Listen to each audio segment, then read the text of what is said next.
I think you guys, once you get going on Alex Trebek, and I'll be right back. Well, Alex Trebek just passed, sadly. Yeah, I wanted to speak a little bit to that. As a Canadian, it's been great watching him over the years. He's been a fine representative of Canadian society, culture. He's been there for many people outside of the public eye. So he's done a lot of work for charity. He's done a lot of speaking out at universities and doing some really, really good work. So it was tragic today to hear that he had passed away at 80 years old. He led a good life, and the thing that really sticks in my mind over the last several months is when he knew he was sick, he still fought the good fight, still worked his butt off, never let him get him down, never let it defeat him. He fought hard right to the end, and my heart goes out to his family and to his friends and everybody who knows him, and everybody who I think that you can count in the millions who knows him, because really from his work on that very popular game show and over the years, just everywhere. I wanted to say R.I.P. to Alex Trebek and my best to all his family. Absolutely, man. Yes, I found the issue. I had an instance of the stream running in my Discord that'll happen. So it was echoing to me, but none of the rest of you heard it. So that's good. Yeah. That was very poignant, Doth. That was really, yeah. I mean, I think everyone I grew up with him. I feel like just like he was always around in my life, and it seemed like a good guy. And I remember when the announcement was made about it was like stage 4 pancreatic cancer, right? That's like that's how he found out. Trebek. And he would appreciate the comedy. He would appreciate the comedy because he wasn't one to dwell on some bad stuff, right? He was always good for a laugh. It's like you'd think he would be this serious guy, but you saw him in the show when he'd have those one-liners or those, he was quick. And so he would appreciate that. Thanks, Eric K. Yeah. Hail LRK. I'll take anal bum cover for 5,000, Alex. The rapist might. The penis might hit. I know a penis might hit when I see one. One of the great things about Trebek was he actually appeared on SNL when they did a Celebrity Jeopardy skit one time. That's great. And it was hysterical because they had Will Ferrell there, and of course Connery, because Connery's always there, and the real Trebek, and it was great. I saw a clip of that. I saw a clip of it just last week when Connery passed. Of course, yes. It's interesting that the two of them passed on right like this. Like his sense of humor is legendary, his quick wits, and so that SNL skit has got to be one of the best of all time. Because every time I see it, it's just I howl, which is funny because I've seen it like 50 times. It's still funny. It's still funny, exactly. And it's like not to get the focus off Trebek, but I mean also like Norm Macdonald on that playing Burt Reynolds. Big funny. Norm. It's so great. How the mighty have fallen. I had the last couple things I've seen him in. He's not funny, but when he was in his prime, man. Yeah, I think he's still a funny like commentator. Like I think he still has like his podcast and stuff. He's still like the same guy as I understand it in a lot of ways. Like he's kind of like Adam Carolla. He's just kind of like an old oak tree. You can't really sway him too hard. Yeah. He's still around doing his thing. It was the best part, I think, about in some ways both those guys, Trebek and Connery, both of them loved that SNL skit. That's awesome. You got to have a sense of humor. Well, good Scottish gentleman, Sir Sean Connery there. Absolutely. He's got a sense of humor. You might not think so, but it's great when you got to be able to laugh at yourself sometime. I think that's what we've lost a lot in Hollywood nowadays is people take themselves way too seriously. I mean, the fact that they got like Ricky Gervais's Golden Globes speeches are these like, whoa, can you believe? Like, they're not even that harsh, and they're just funny, and everyone's like, oh, all their feathers are ruffled.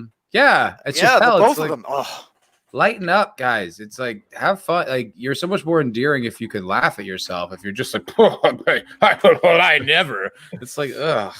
Yeah. Dork. What a make a joke. How can you actually think something's funny if you're all put out by these things that are said? If it is said in jest, they have lost that idea that these things said in jest, they can be commentary, but they are still meant as a joke. And if you can laugh about the thing, then everything's all right. You laugh about it, you get by it. Someone's poking fun at you. If someone's poking fun at you and you can laugh it off, that means that you can sit there with them and you can talk and discuss things. Yes. Absolutely, man. It's definitely something that has been lost for a lot of modern Hollywood, and and to your point, like taking yourself too seriously. What a great segue right there. I think I know where you're going. Oh yes. There was a little bit of a dust up over on the tweeters last night. And, them Twitter twits. And so you got here our good buddy, the Mandalorian, and he him. Right? I mean, I prefer beep bop boop, but but yes, Pedro. Hail Gina Carano. Hail Gina Carano. But yeah, Pedro Pascal, the titular Mandalorian in the show that we'll be discussing a little bit later here, he got in a little dust up with the Geeks and Gamers YouTube crew. And it started out with Pedro here dropping some pictures over on his Instagram where, it's kind of suggested that people who supported Trump are Yahtzees and ists, right? Yeah. And one of the things, the fandom menace, which I think every one of us here, and probably most, if not all of the chat, would say that they identify with, and one of the key things behind who we are as a group, and sort of the biggest unifying factor among us, is just the simple idea that there shouldn't be, overt politics in our entertainment, right? And the folks who are doing things like this have, clearly not gotten that message. Well, I think the biggest thing with overt politics is it's boring. Like, it's just uninteresting. Like, there's nothing worse than watching a movie that's got like a heavy-handed message, like murder is bad. It's like, we know it's bad. You don't need to beat us over the head with it. Like conveying something and allowing you to draw a conclusion of a potential moral or ethic or even political like truth is far more interesting than being told what to think. It's like, It's just boring. It's uninteresting. And these people, it's like they've never heard their own voice back at them. Yeah, you sound like an asshole, right? Yeah. You sound like an asshole. But is he doing this on purpose? Is he trying to make his voice heard so that he stays in the public eye? I think that we know what happened with the Mandalorian. We know about the political machinations that are going on behind the scenes about his mask and his helmet and all of that stuff, and wanting to get his face out there. And really, what is he known for? Well, he's known for Game of Thrones. We know that. He was outstanding as Oberyn Martell. And I love the character in the books, by the way, which was much better than in the show.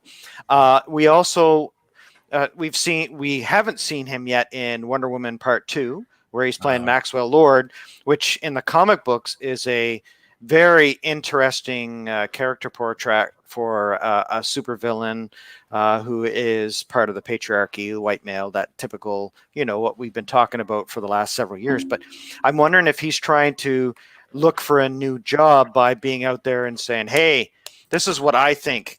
Give me a job. To Java Bean's point, right? He's making sure the Hollywood elites know he's one of the good guys. Exactly, Java Bean. I agree. Good guys.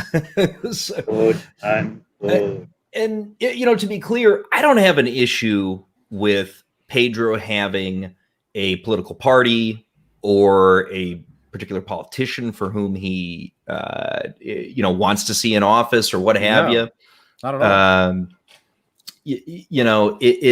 I mean, of course he's going to have those opinions, and there's nothing wrong with him saying congratulations Biden, just like there'd be nothing wrong with him saying congratulations Trump, or I mean, personally, I wish he would have said congrats to Joe Jorgensen, but that's just me. It's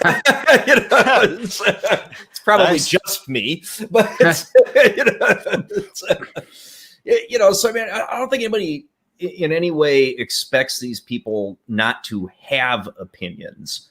Where he crossed the line here and what set the guys off last night, it had nothing to do with him being a Democrat supporter. It had everything to do with what's implied by this picture that he put up and then swiftly took down, I might add. Yeah, nice convictions, really strong convictions.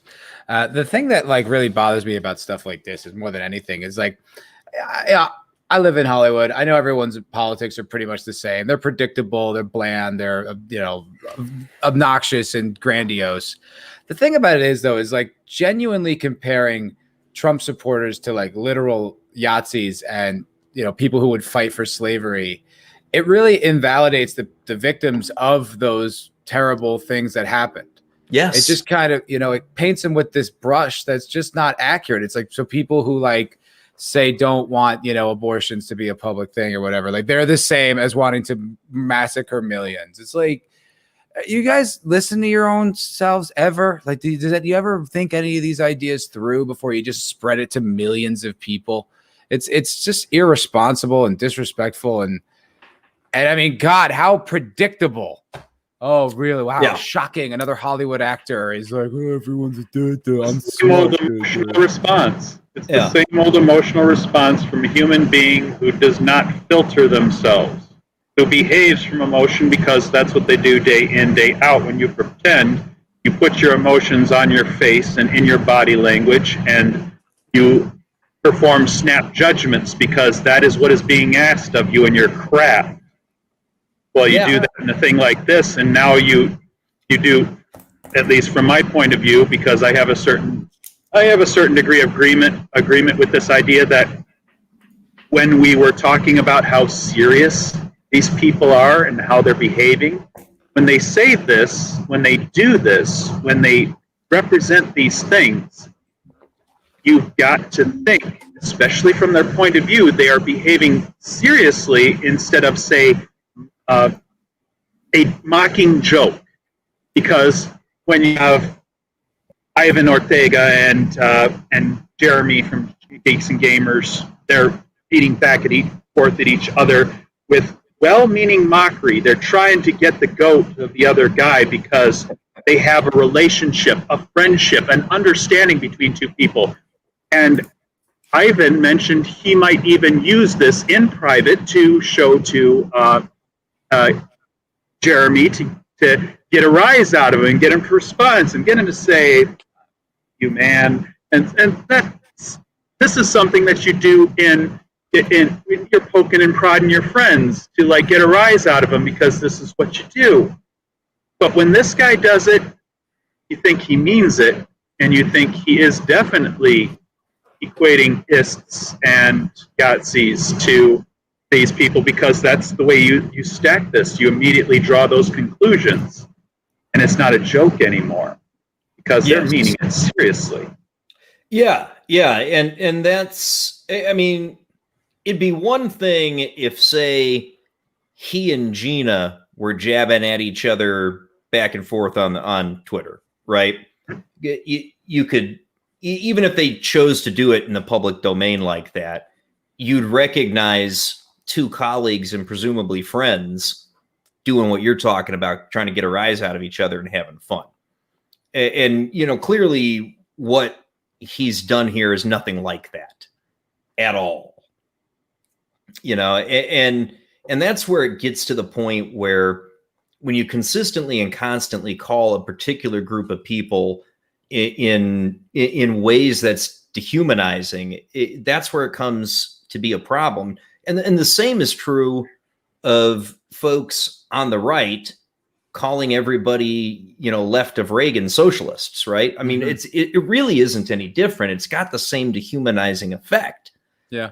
And, and both actions push people away rather than bring them in. And it's an issue, huge issue with entertainment, because if I'm running the company, I want Democrat dollars. I want Republican dollars. Completely. I want libertarian dollars. I want green dollars. I want everybody's dollars. Yeah. Right? That's me. Maybe I'm crazy, but if I'm running a corporation, I want to make money. And I don't want I wouldn't want to go into a Subway and the kids wearing like a MAGA hat or a Biden hat. I don't want that to be associated with, I'm here for a completely different reason. And I think that's something that these actors, when they put out their political point of view, forget. We don't care about you because of your politics. That's not why we're here. If you're a Bill Maher, if you're even a Ken Oberman, not to say that I like those people's voices, but that's what they do. So that's why people like them. That's why they have an audience. No, if you just had your politics, Pedro, no one would give a shit. That's not why we like you. We like you because you're a great actor, because you're very talented on screen. You convey these things. Do that. Don't just build it. To me, it's that's not. It's like suddenly someone just doing stand-up comedy when they've been an author their whole life. It's that's not why anyone's interested in you. You can't just do all the different things. Stay in your lane. And if you get pushback when you stay out of your lane, then listen, maybe people don't want to hear it, man. Yeah. And in Red Shirt, you're really close. It was Republicans buy sneakers too. What's the line? You were remembering along the right track. And that's, as a guy who likes business, that's my point of view. I want everybody's dollars, because if I'm running something, that's the idea, is to make the money, right? Totally. Absolutely. As a Bachelor of Commerce guy myself, I agree 100%. So alienating any audience is a bad idea. Agreed. Real Yahtzees, okay. I guess I don't care if I don't get real Yahtzee money. If you don't get 0.03% of the population's money. Yeah. I guess I could live with that too. I can live with that. Yeah. Yeah. That Geeks and Gamers post there is above board, man. That's Jeremy and I might have some differences of opinion on several topics, but I like how this whole Twitter situation all kind of worked out, and I think it's quite amazing that this has all kind of happened in the last 24 hours with this actor. And the crazy thing here is, he retweets them when they drop their stream info, and then he's listening to the stream, right? Which I find unbelievable. That's but as just a kind of minor aside here, that goes to show you how much they're paying attention to all of us. They're starting to listen because we're getting very vocal. When you have 300,000 people that are connected to you through YouTube, and they're all in agreement, that's a lot of people. And when you take that into consideration, how many YouTubers that have that many people that are listening to them, when we're talking about pop culture, we're talking about our things that we grew up with, our stories, our favorite things, we're getting very vocal, and they're listening now, and that's proof right there. They absolutely are. So look at that tweet. It's got 25,000 likes. You know what I mean? Like that, he just gave Geeks and Gamers like a whole new platform of people that like didn't even know about him. Yeah, and right. You know, and these like now they're genuinely affecting the conversation. Like it's been happening for a while. Obviously, I mean that's why any of us are even here, is because it is new, it is different. People are shifting their focus. Like I was talking to a friend of mine last night, and I was like, dude, don't you feel like when you turn on like a streaming service, like don't you feel tired? Like I feel as soon as I even open up like HBO or Netflix, I'm just like, ugh. Like I have to go through so much. I don't feel like I'm being entertained. I feel like I've got to work so hard to sift through the stuff that I don't like and find the thing that I do like. It's like a lot of work to get entertained. It's crazy. I don't feel like that when I open up YouTube ever. Yeah. It's every time I open up, there's a new Geeks and Gamers, there's a new Nerdrotic, there's new Doomcott, there's so much new content that I enjoy that's curated for me that I like. I think it's, you know, for us, obviously we're focused on it. And look, I mean, this is a big actor. The focus is shifting. YouTube is becoming mainstream. Absolutely, it is. You betcha. You know, I mean, Eric K's point, right? Actors, directors, and the like are the most paranoid, narcissistic people around. Of course they're watching. And by God, if you're here, hey, Pedro. Hey, I mean, look, I like. We could only wish that Pedro I like was Mando. Hey, I like the show, man. I really as an do. Actor, I love him as an actor. I wish he'd just shut up. You know, I mean, I think back to him like think Game of Thrones, right? When he's playing Oberyn Martell. Mm-hmm. Dude was brilliant in that role. He was standing. God, he was good. So good. And you raped her. You murdered her. You killed her.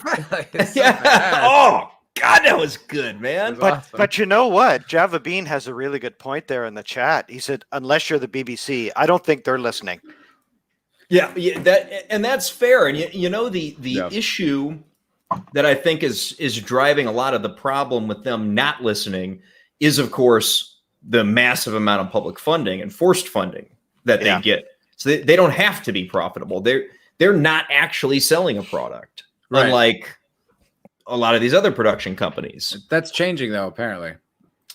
Yeah, that is kind of exciting to see. Not fast enough. I wanted to address that what Java Bean just put up. I think actually, like, his performance is kind of underrated. Is like voice acting is. There's more to it than I think people realize. Like when you hear good voice acting, it's immersive. It's like a good sound, you know, like all the sound effects and stuff like that on a show. Like you only notice it when it's bad. So it's like, yes, he's a guy in a mask, and in that sense, he is dispensable. But his body language and his voice acting is actually really quite good. I think he really does. Like for the limited ability, the limited tools he has, I think he does affect a pretty good performance in that show. You know, I remember commenting when I was going through season 1 that he was conveying more with the tilt of his helmet and just sort of the direction that he gazed. It's impressive. Than you got out of 2 seasons of the first female doctor played by Jodie Whittaker. We will lovingly call Dr. Karen. Indeed. Sorry to all the Karens out there. I love you all. I think that... But we have to think about this too. Was that Pedro Pascal that was in the costume that did the head tilt with the helmet, or was that somebody else? Question. We don't really know. We don't know.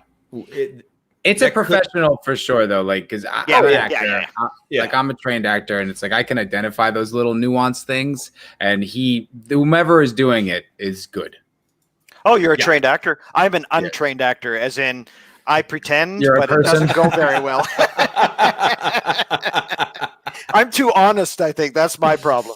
No, that's just skill. That's the best thing you could have is honesty. Jeez. If only there were more like you in Hollywood. You're not wrong.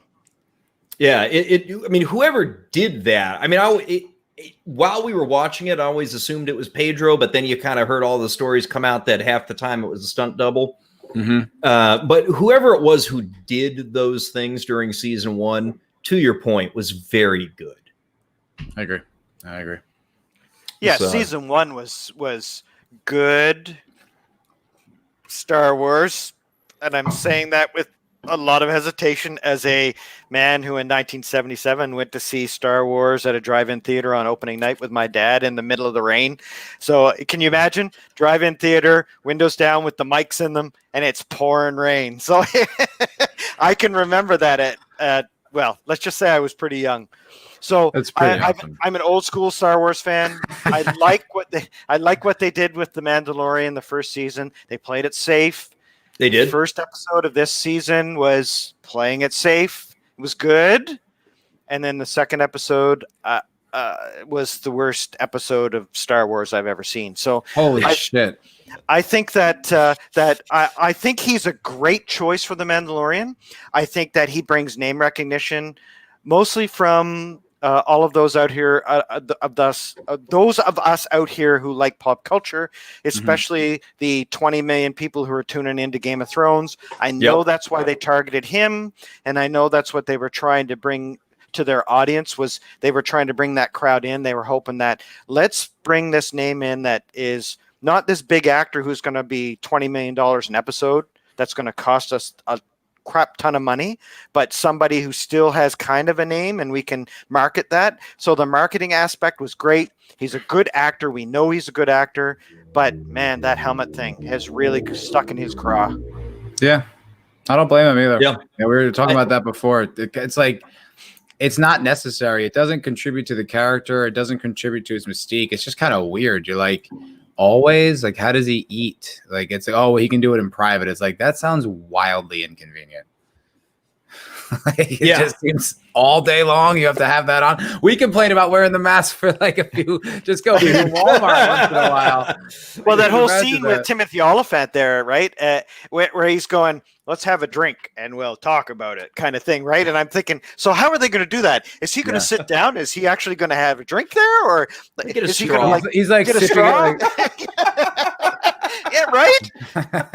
But and I hope we see Timothy Olyphant's character again, because he had charisma for the whole cast of The Mandalorian. He did. He was just outstanding. He killed it. Yeah. And honestly, that chapter 9 changed my opinion about the mask in the show. I mean, it really did. I got all the way through chapter 8, finished season 1, and I thought keeping the helmet on was the right choice and a good thing. And yeah, we heard all the dust up going on, prior to the premiere of season 2 of Mando. And the whole time I'm sitting there, oh, shut up, you whiny actor, right? Was what was going. That's what was going through my head. It's like, quit your bitching. You got a great role, shut the fuck up and act, kind of thing. And then I watched chapter 9, and I saw him in that helmet opposite Timothy Olyphant. And it's like, yeah, he needs to take that fucking helmet off. He needs sometimes. Sometimes, I mean, I like I said, I don't see the virtue in keeping it.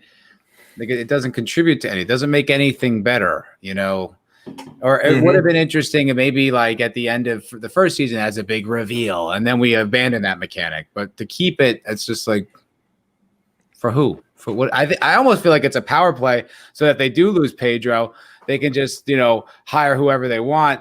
So they it's like who was that? Like it was what was the guy in Iron Man 1? What was his name? The actor who was replaced by Don Cheadle. Yeah, I should know this. Sorry. Yeah, were you talking War Machine? Were you talking War Machine? Yes. Yeah, the original actor. Oh, there's a Hustle and Flow guy. Terrence Howard. Yes. Terrence Howard. Yes. Terrence Howard. And I guess he negotiated, he wanted more money for the sequel, and they're like, we can replace you. And they just did. And they did. And I'm sorry, I got distracted because Eric K and his comments in the chat, and I just I'll take missionary for 1,000, Alex. Too good. Yeah, that's a really good point. That I never really thought about that before, guys. You're both coming up with some points here that made me really think about it. I think that having the marshal take his helmet off and drive that speeder bike in the desert at 130 miles per hour, where his face should just be like ripped off by all the sand. But it emphasizes the point And you're both right. I think the reason why we kind of got attached to the Marshal in the first episode of this season was we got to see his face. We got to see his emotions. We got to see his frustration and his anger and his hate and his satisfaction and the pleasure after they defeat the Krayt Dragon. And he's like, ah! But we don't see any of the emotions that are important to us to connect with the character from The Mandalorian. Yeah. Yeah. I mean, we pretty much have all his humanity is built around his relationship with Baby Yoda. Yes. You mean the child? Yeah, whatever. I mean, you mean the dirty, stinking egg thief. That's right. I think the Child 2040 or 2024. Child 2024. Yeah, that was funny. That was hilarious. I think she was trolling Biden supporters on that one a little bit. I think so. That was friggin'. She can be the vice president. Absolutely. Yeah, I love Karen. I love Gina her. Carano. She rules. Yeah. She rules. Mary. I do absolutely Baby like Yoda. Baby Yoda. Baby Yoda. I guess that's if she's female. You know, the child could be female. No, they did explicitly say him.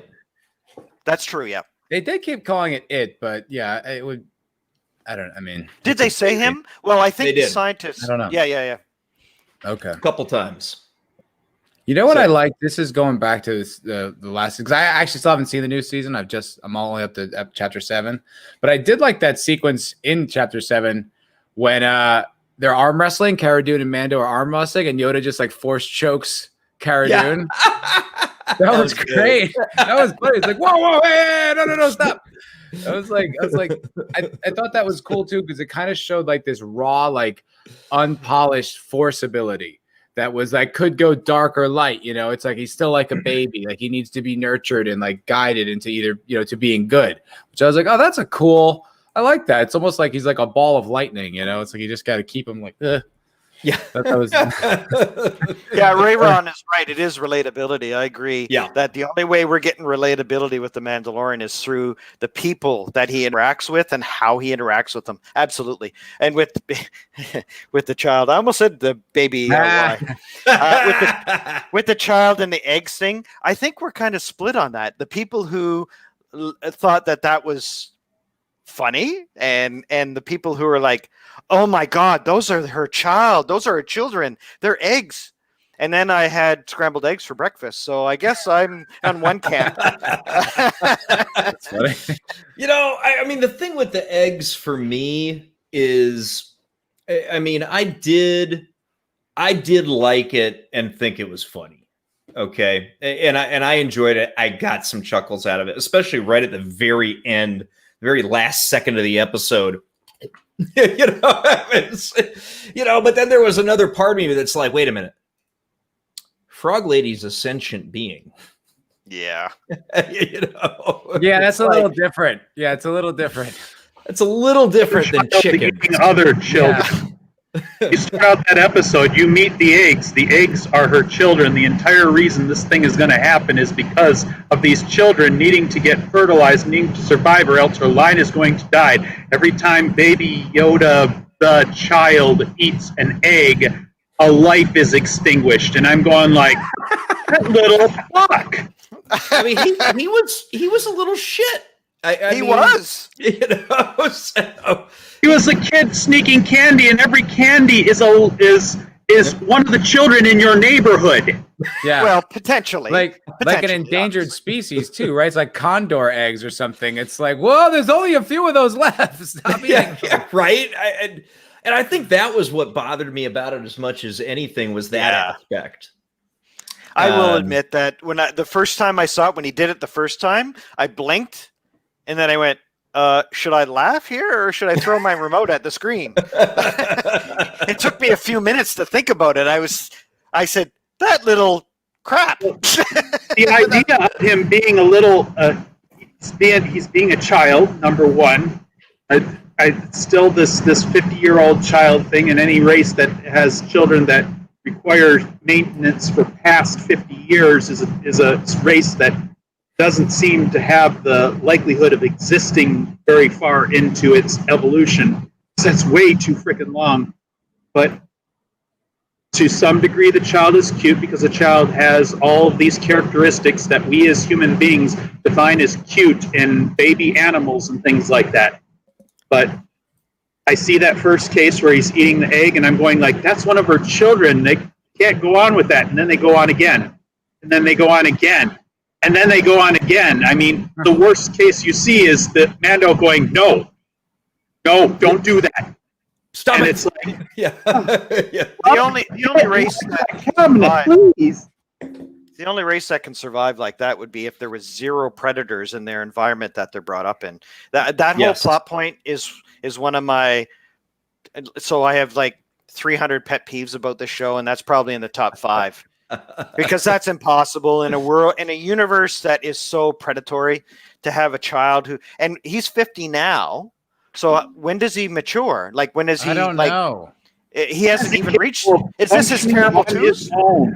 I was saying that in one of my reviews. It was like, what is even the fascination with like the Empire trying to kill this baby? It's like he's not even going to be an adolescent for like another 100 years. Like, what are you concerned about? You'll all be dead by then. Yeah. Like, I just was like, what is it's a funny mechanic when you're like, oh, he's a 57-year-old baby. But then when you start to think about it, it's like, well, how much of his life is adolescence? Like, is it until he's 300 or something? Like, wait a minute. And that makes Yoda's achievement of being 900 years old kind of not as. He only made it into what, his 30s? Yeah, it's a little less impressive. I agree. You know. Oh, we're 900 years old. You're rich. Yeah, it's just. That's a good one. Good you and I. Bingo! Yeah. Look at that. You guys both do good Yodas. We both have too much time on our hands. That's about the one voice impression I'm capable of doing, period. It's Yoda. I still like it. I thought it was good. Too much time to have these voices. Wow, that's great. You sound just like him. Yeah, that's a character that I am. Make this voice you will find easier too.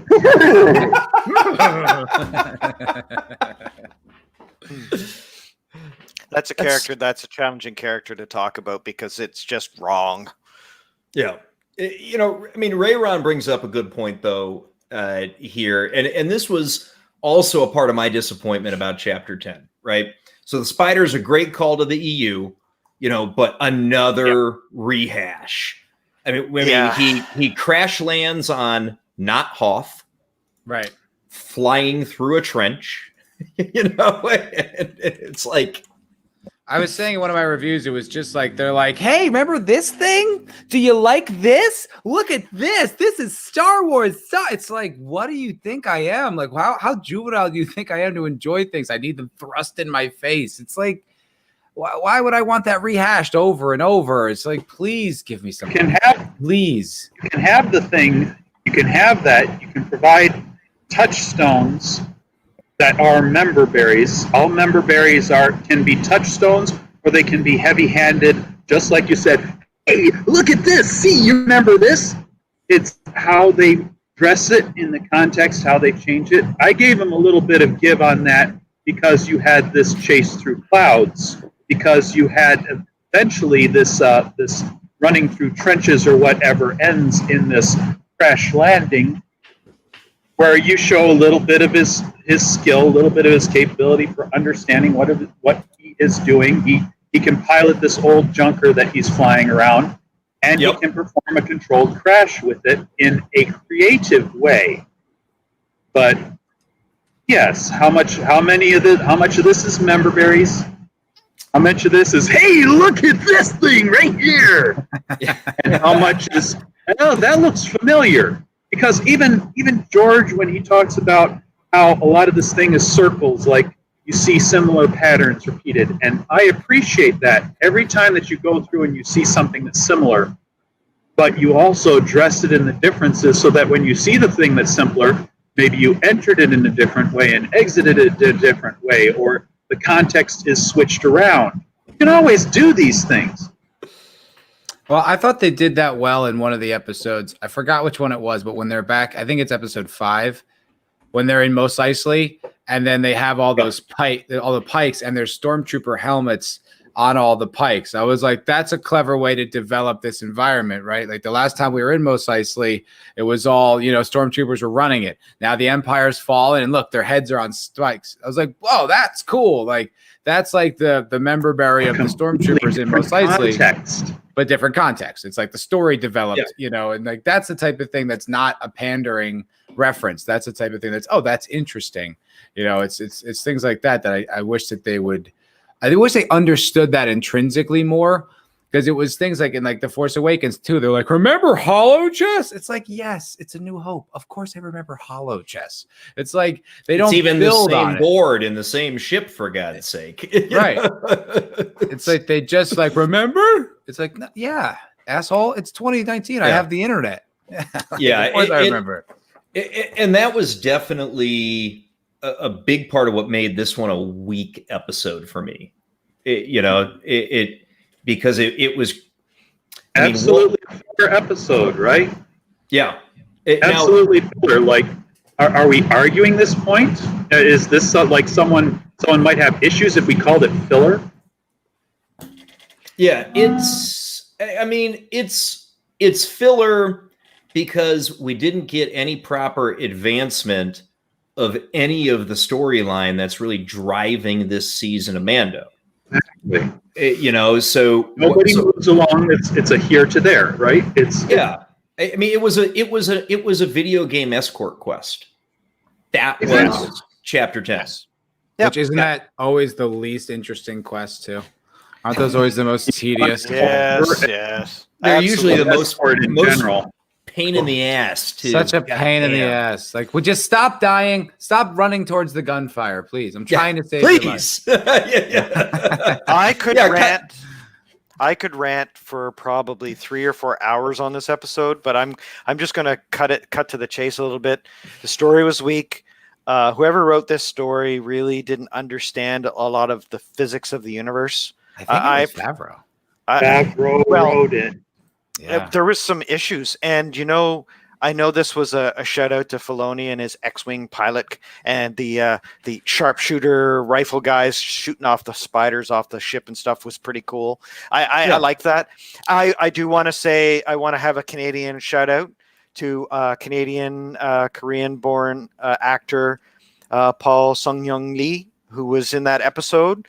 So he plays Mr. Kim. In a little Canadian TV show called Kim's Convenience. All right. He is also a fellow member of the 501st. I'm a member of the 501st. Oh, there you go. And he is a Toronto actor who is really, really a down-to-earth, nice guy. He's paid his dues throughout his life, worked hard, got to where he is. And I think he was the best actor in this whole episode. He actually played a pretty good guy, and it was weird listening to him up there on the X-wing talking in a regular Canadian accent and not talking in a Korean accent. So it was, I was like, hey, that's pretty. But great actor, great guy. I loved seeing him because Republican. Yeah, because he's one of our own. And it's great to see someone who has done that, who's worked hard all his life and has gotten that opportunity. The big news was he's there visiting the scene or visiting the show last year and doing a little a visit, and then boom, now he's in this episode. So well done. There you go. Us Canadians are proud of you. Geek Tripology makes a good point about escort quests. They can be all right, if your companion doesn't go directly into the fucking spider's nest. And then eats one of them. I'm like, what? I mean, Frog Lady found herself a magical hot spring in an ice cave surrounded by spider eggs. Yes. Would it be ideal? Would it be justice if a couple episodes down the line, the child starts going, and his chest starts, he's got a chest burst for Alien, and then the chest burst for Alien comes out. Oh God! Well, we had a horror episode, so this was a sci-fi horror episode. I mean, they do need to take Baby Yoda out of the show somehow, but I don't think that's going to be it. I vote chest burster personally. Yeah, got my hopes up for a minute there. I was kind of hoping that they would listen to us and add that to the plot. I love that. That's great. Exactly, Mary. She never seemed to notice that her eggs were missing. He ate at least 4 of them. And this is the last of her line, and she didn't notice. Math is not her strong suit, obviously. 1, 2, 3, 7, really? 12, 4. Well, I don't know. She rewired the droid. I would assume she can count.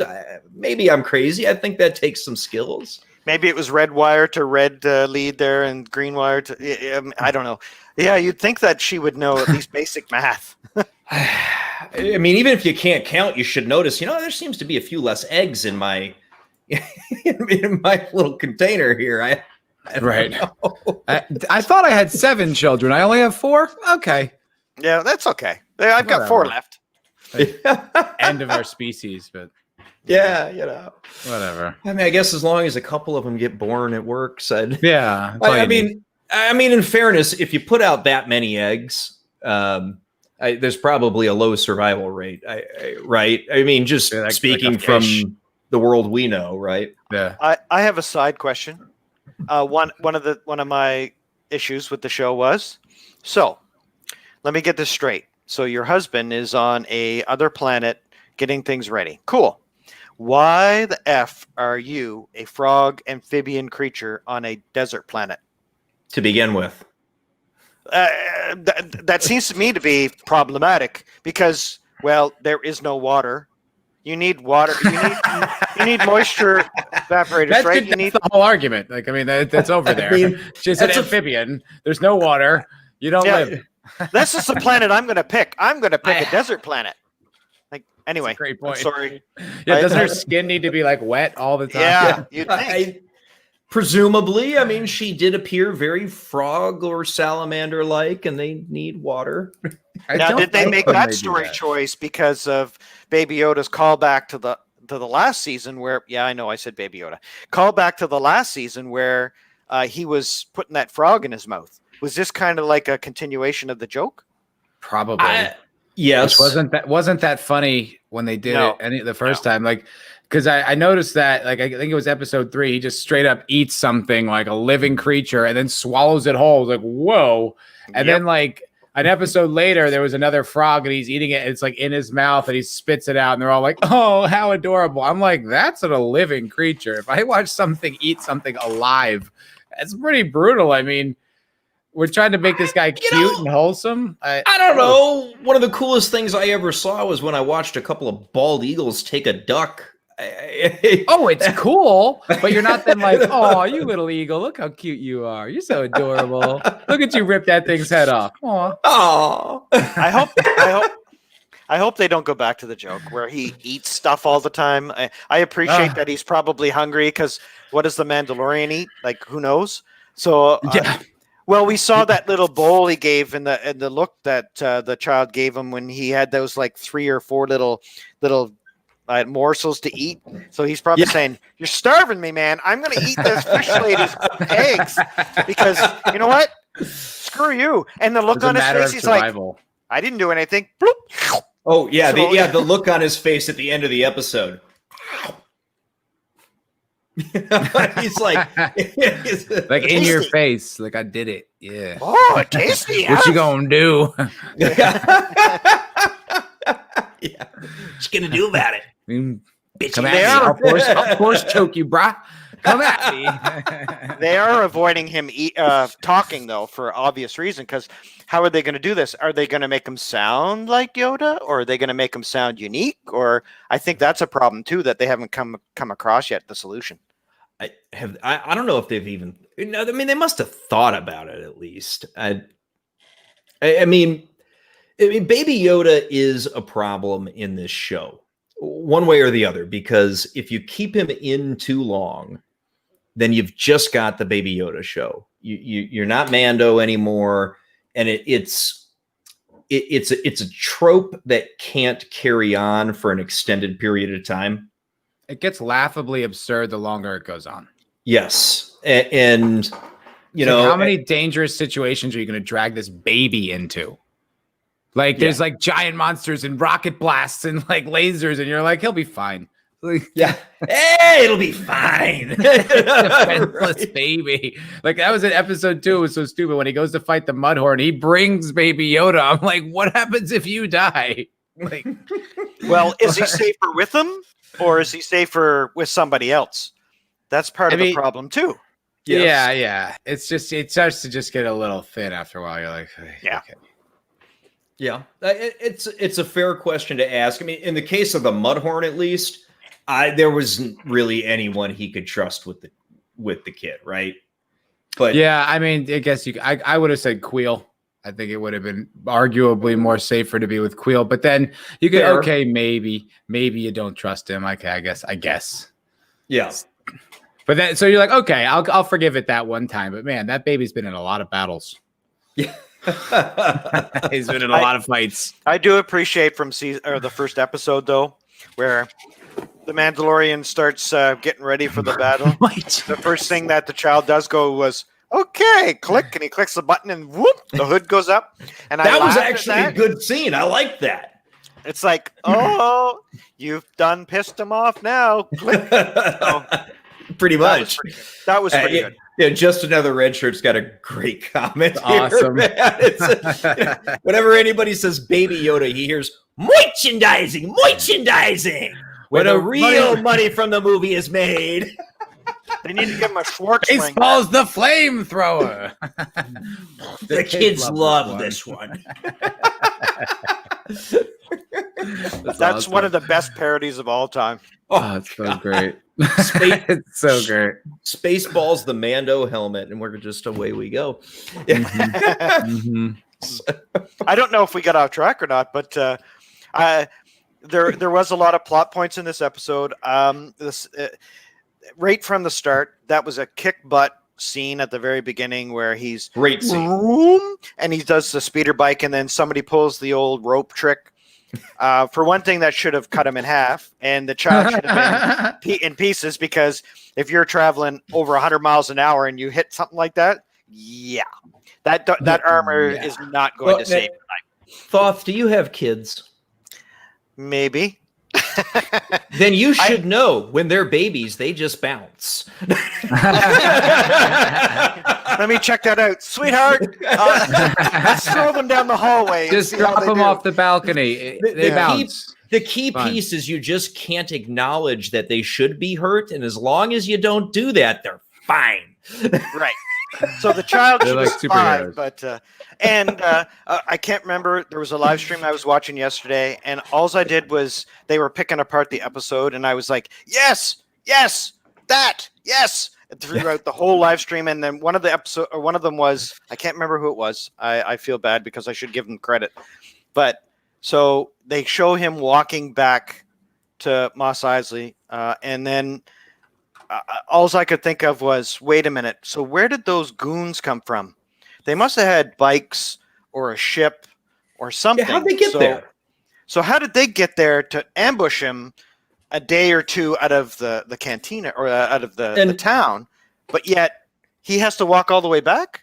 And were these just desert criminals, or were they bounty hunters looking for the child? Well, they specifically said, grab the child. So they knew what they were after.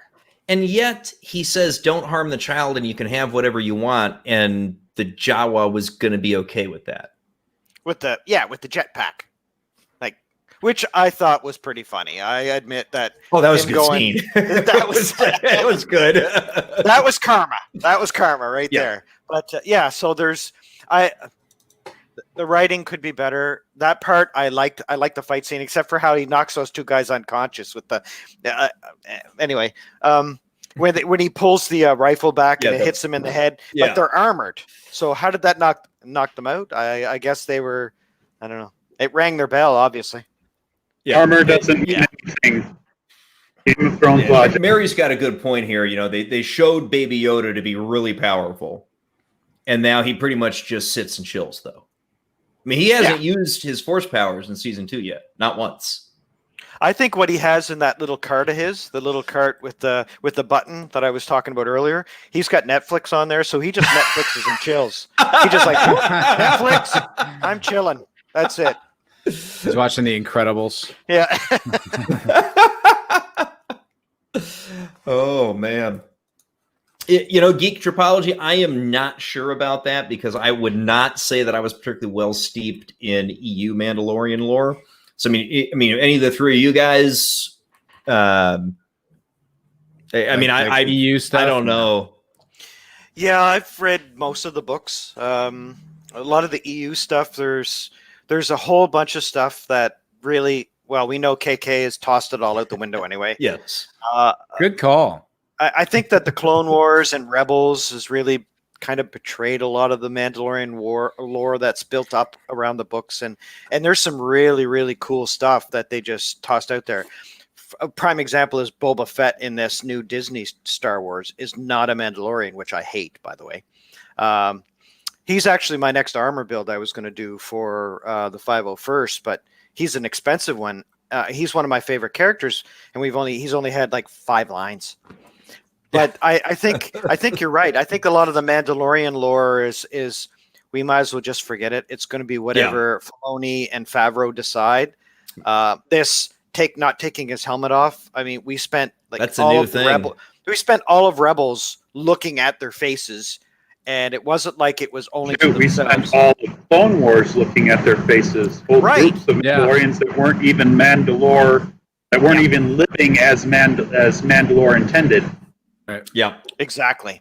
So I think that it's really going to be whatever they decide this episode, which is awful because we've all heard what they've been saying about canon, right? We've heard it in Star Wars. We've heard it in Star Trek. We've heard it in Doctor Who that canon is not important, that it's whatever the story is for that episode, and we're going to change everything we want.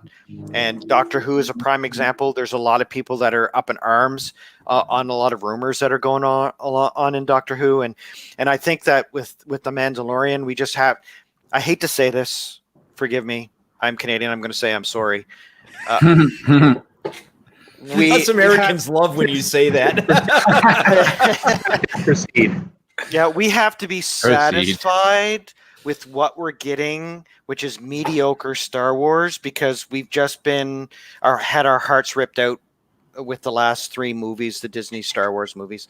Yep. So right now, I think in this world that we live in, what we have to do is be happy with what we're getting, and we can be frustrated and upset. Yeah.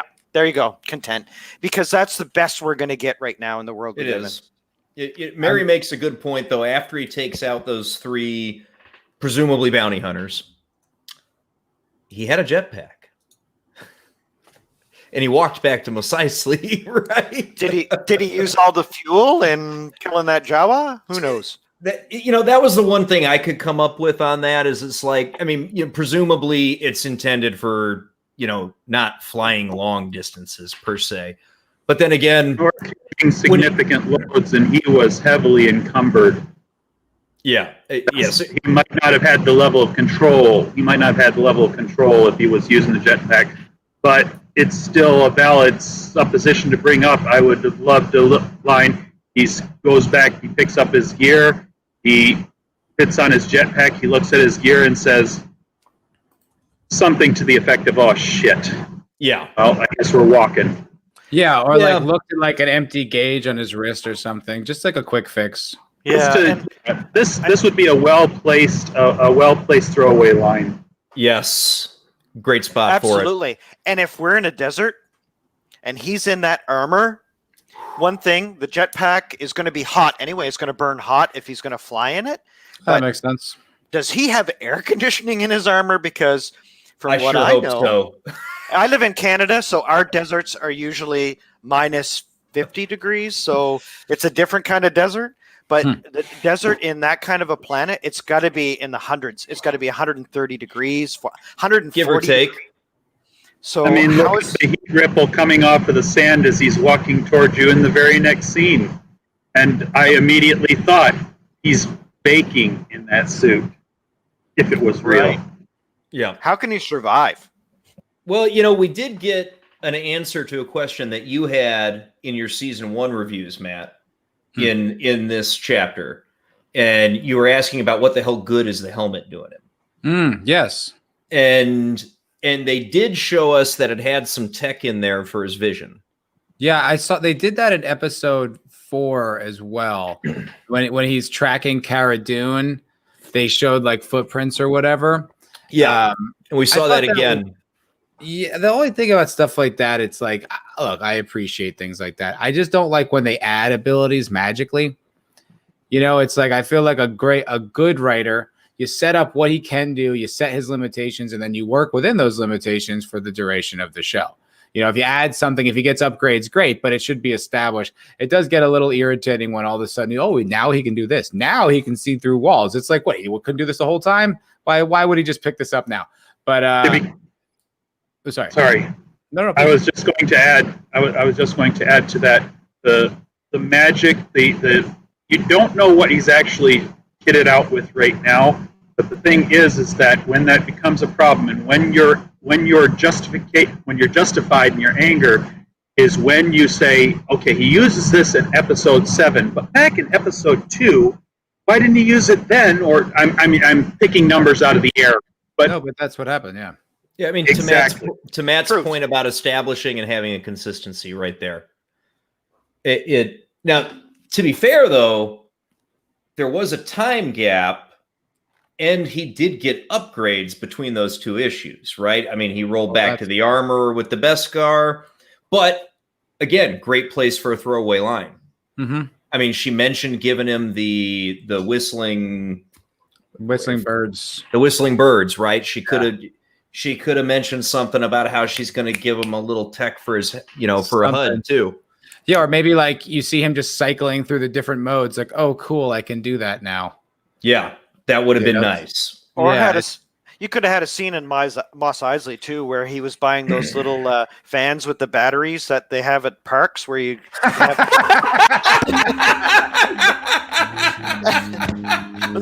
oh, it's hot. the spray bottles, right? with the little like daisy fan on it. That's right.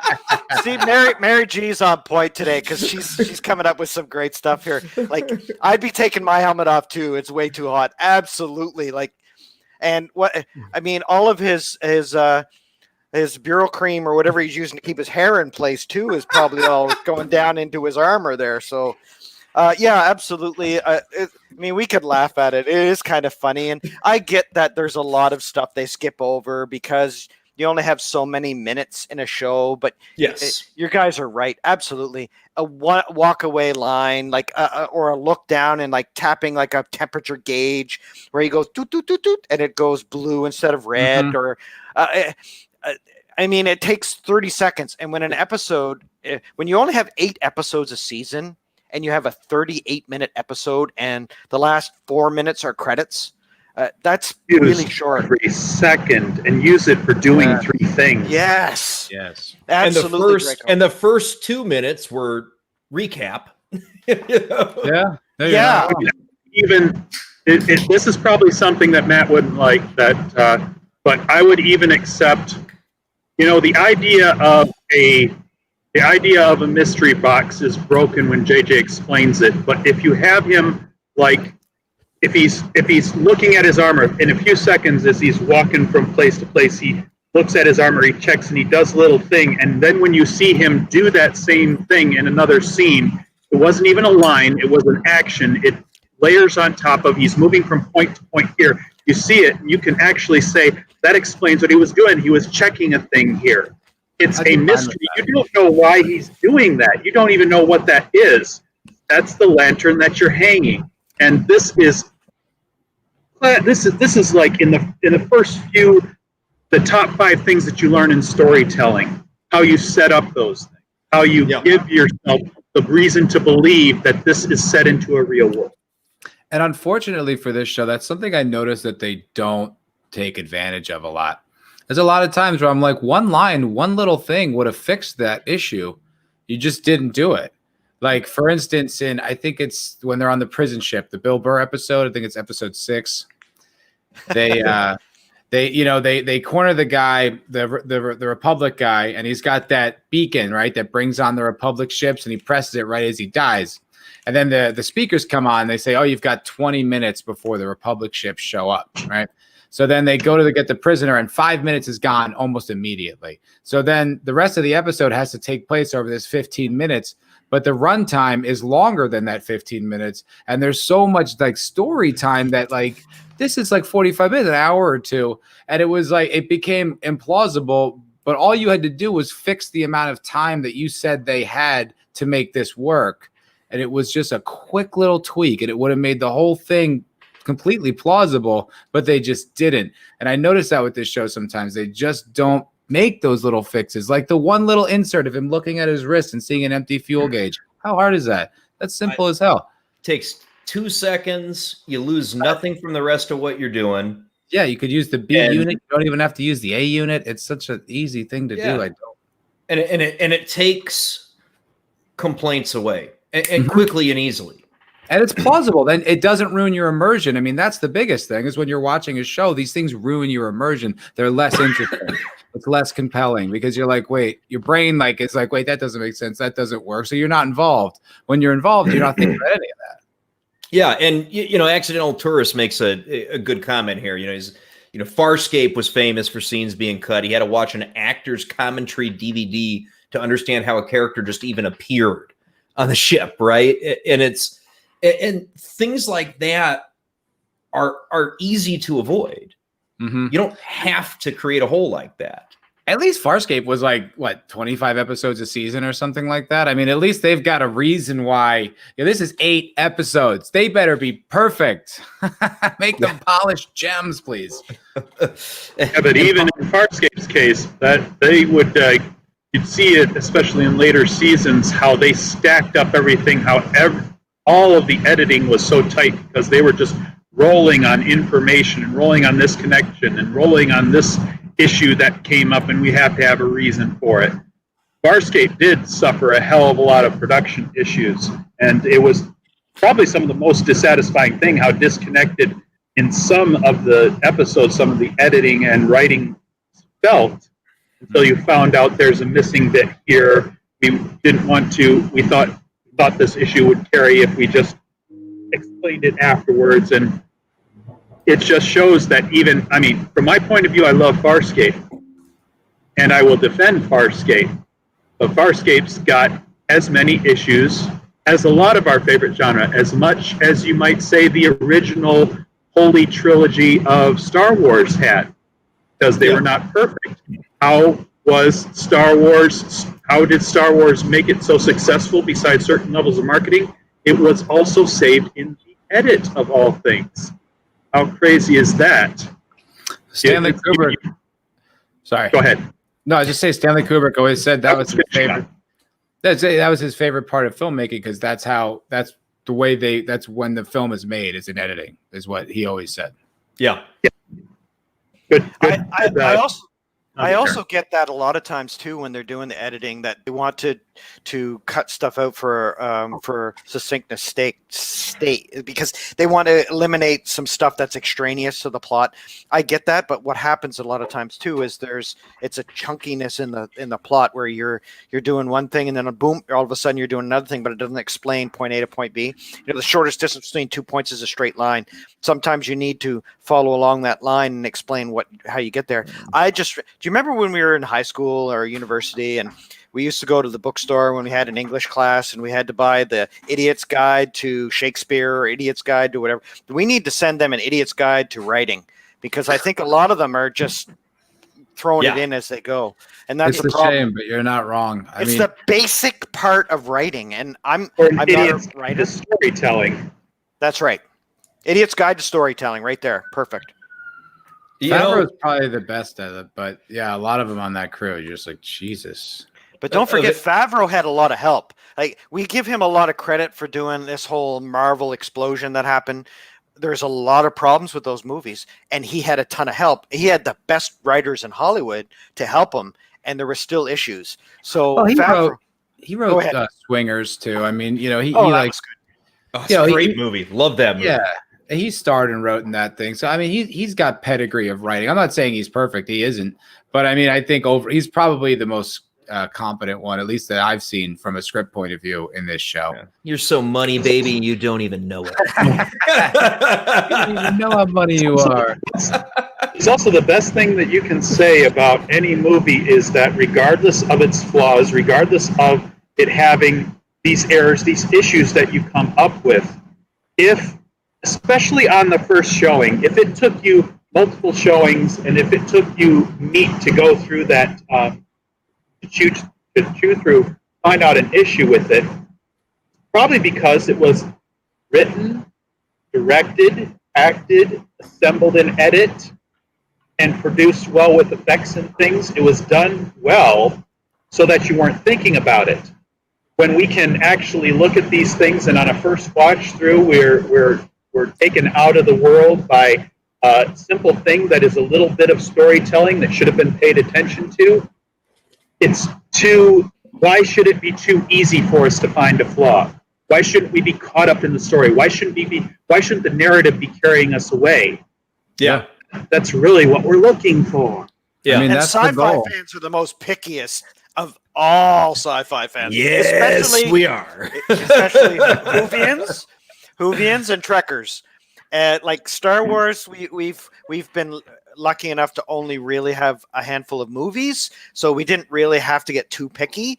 But sci-fi fans are picky people, and that's funny you say that. Look at Vigilante Williamson's comment right here, right? You know, he said, "May the Force be with you." When last season he didn't even know what the fuck a Jedi was, right? And it's like, that's a fair point.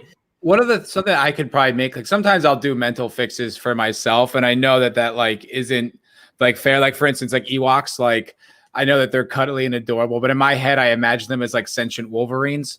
So that they're just much more ferocious. So I don't have to be like, oh, look at the teddy bears. But when he says, "May the Force be with you," could have been something that was like a battle cry during the rebellion. It could have been, like remember like 9/11, they had the "Let's Roll" thing that was kind of like on state, like the bumper stickers and stuff. I feel like maybe that could be something that was, these Jedis brought down the Empire. That's the tale spread. "May the Force be with you" may have been like a moniker that could have traveled throughout. Like that's the type of thing where I'd be like, that works. Well, it's a religion. Where I was with that, because that was from the very first movie. People that were not Jedi used that all the time because that is what the leader at the end, when they're doing their meeting and they're talking about this is how we're going to take down the Death Star. Mon Mothma, yeah. Yeah. Well, not Mon Mothma. She comes later. The guy in Star Wars. I'm sorry. Jedi, we've got to fire our missiles. It's ray shielded, so you have to use missiles. You can't use energy weapons. And when he dismisses them, he says, "May the Force be with you." Yeah, it's like this is something that amongst the rebels, it meant something for this concept that was not followed, this religious concept followed by Jedi a long time ago, but it meant something to rebels. Yeah, and you even hear that when Pedro Pascal performs the line, he does the little twitch of the head. You get whoever is acting him, get the little twitch of the head, and I kind of get my vision of things happening, that he's thinking, I'm talking to Republic guys. Yeah. I should be friendly. What would they say at this point? And he says it's a little non-committal, it's a little bit off, but he says, "May the Force be with you." And I'm going like, oh, you're so doing that to speak to them, aren't you? Yeah.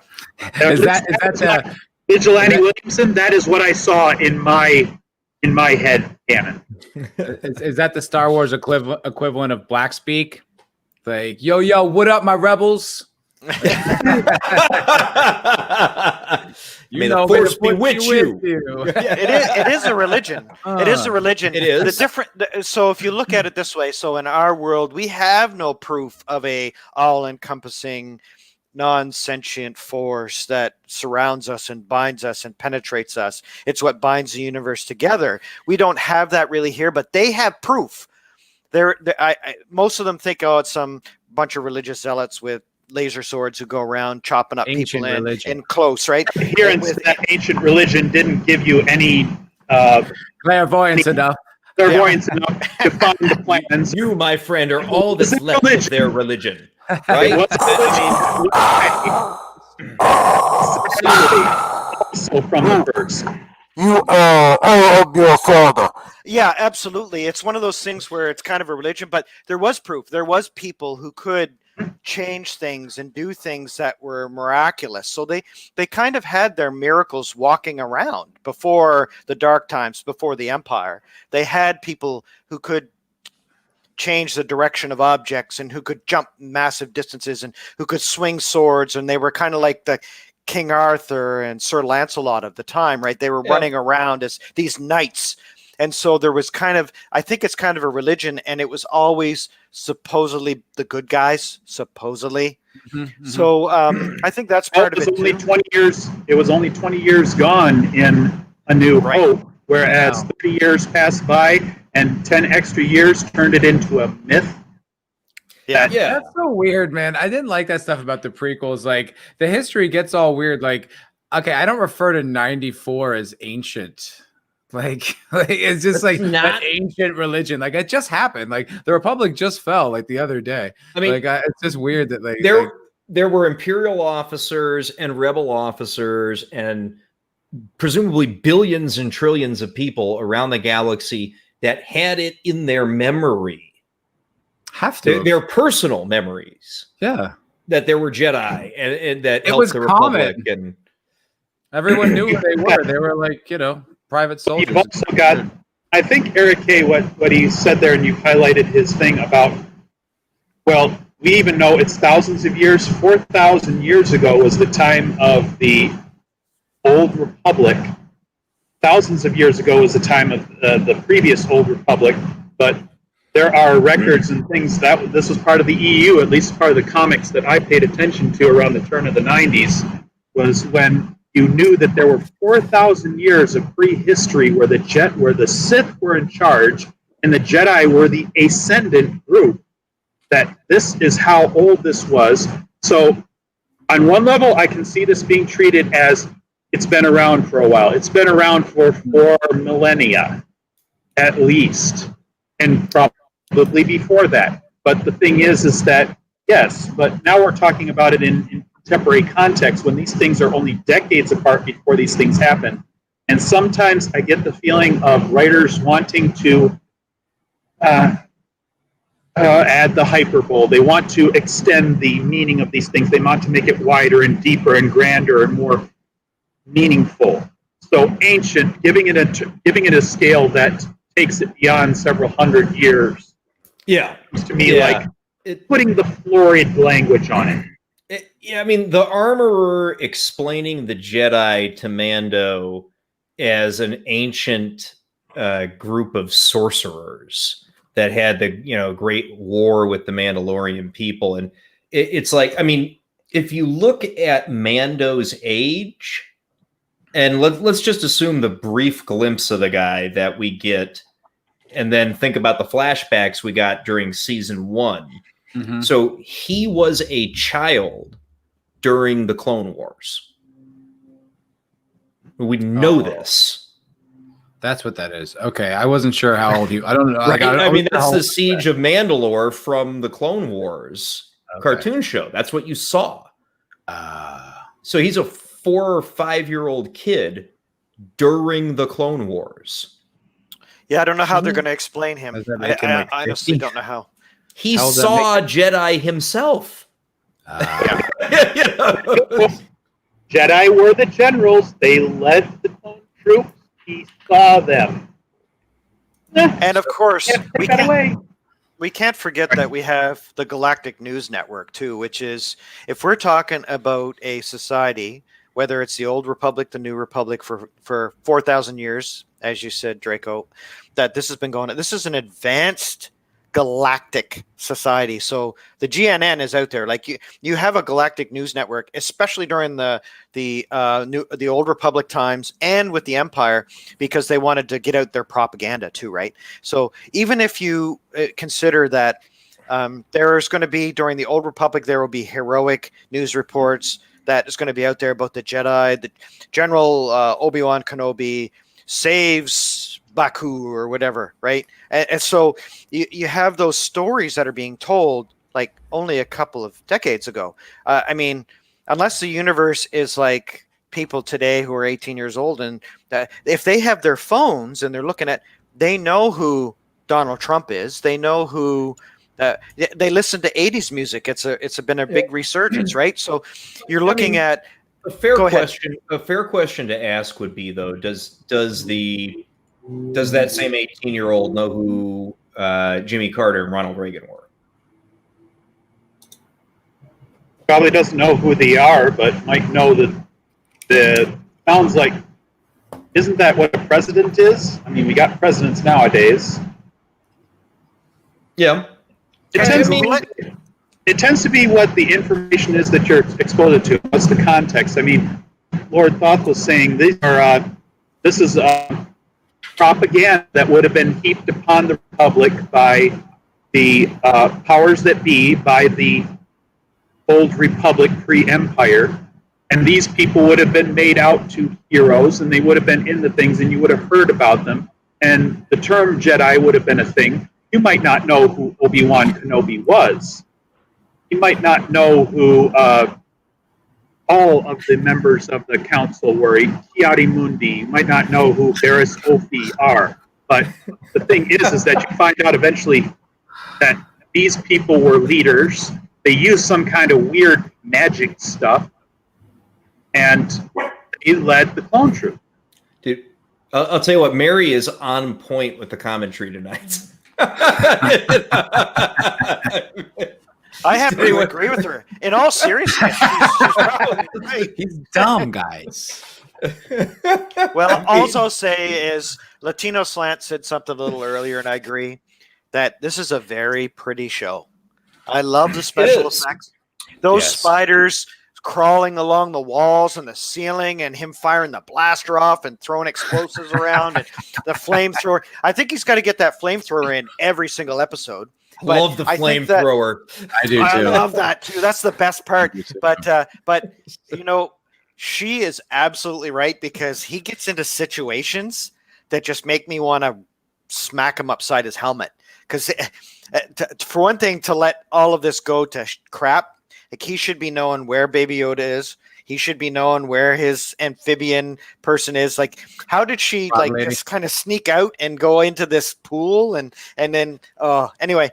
But yeah, absolutely, he is tough, and he's very good. He's very good at his job. He's obviously a very tough Mando, but boy.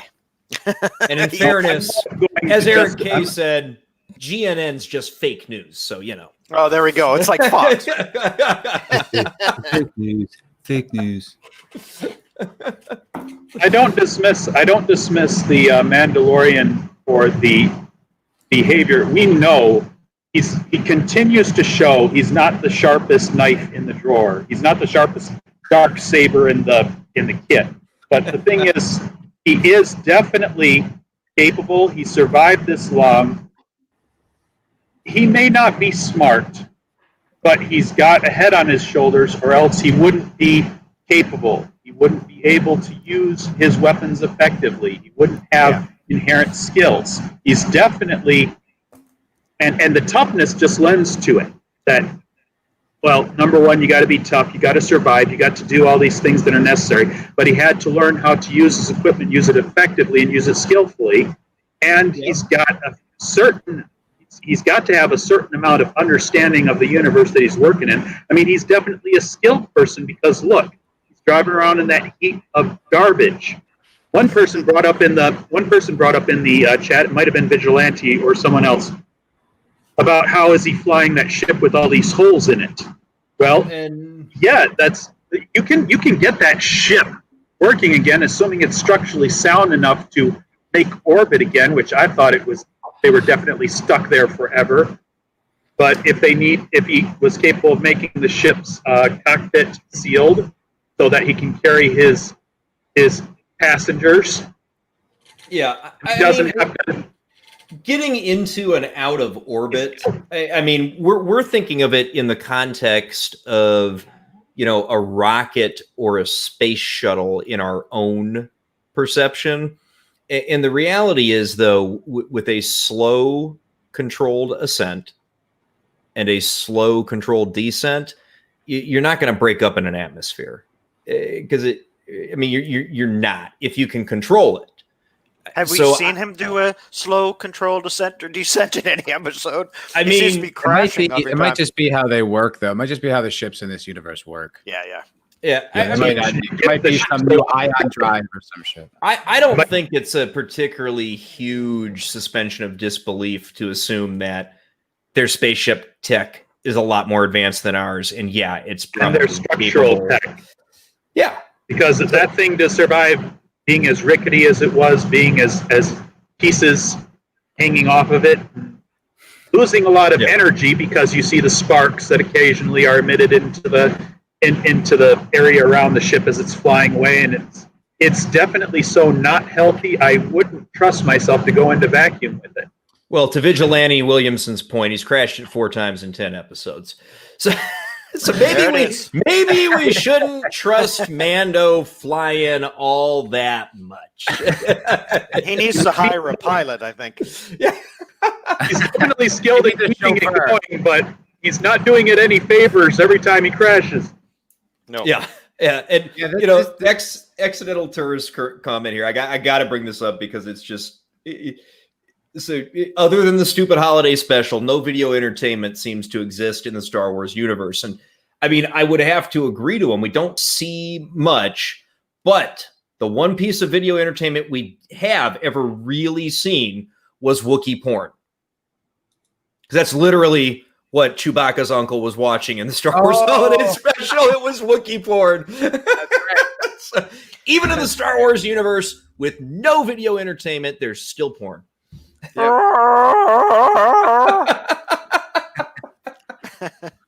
Well, I can say that since I watched the Star Wars holiday special. Please continue, Lord Paul. Well, the Mando is you're right. Every time he goes into a location or a bar or wherever he goes, and he says, "Hey, anyone seen any Mandalorians? Hi, have you seen any Mandalorians? I need to find some Mandalorians." I mean, come on. Subtle. That's very subtle, eh? Yeah. All right. I think, Matt, you got to get rolling here in a minute, right?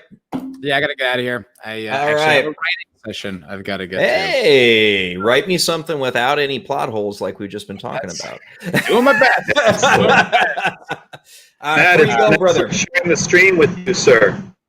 Before you go, brother, plug your channel, what you got coming up. Let us know anything's going on.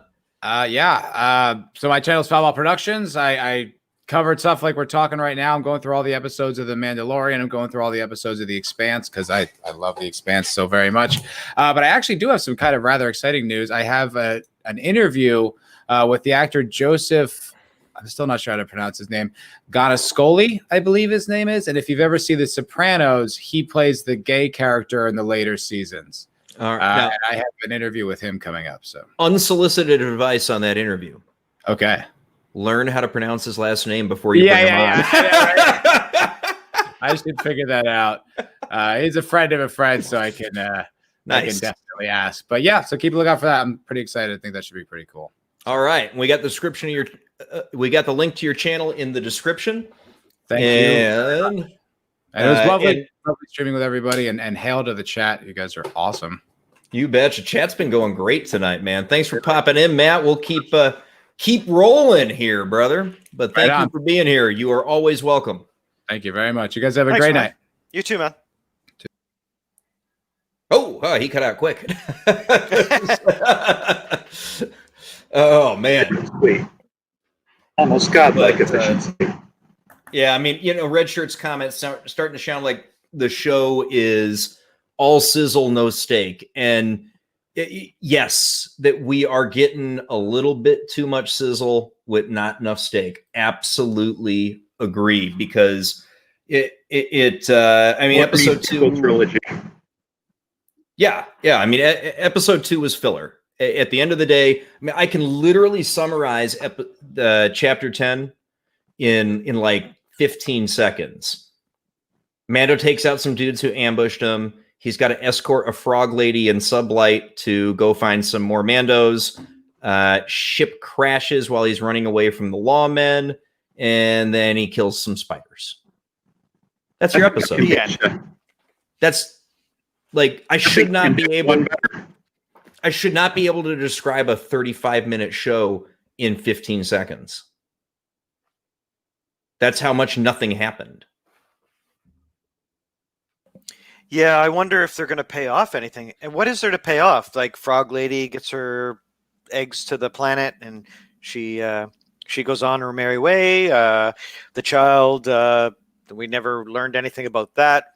The New Republic troops that were there, they kind of went, okay, just make sure you get your current transponder. Whoop, they're gone. So have we advanced the story? I don't know. Did they drop anything in the episode that we're going to see pay out later on? I don't know. If you're going to do episodic, do episodic. If you're not, that's fine. I think you're right. I think it's a lot of sizzle and not much steak in this one. Yeah, I mean, that was a really of the story. The biggest advancement of the story is the Razor Crest is trash right now. Yeah, that's really. It's changed from the beginning of the show to the end of the show.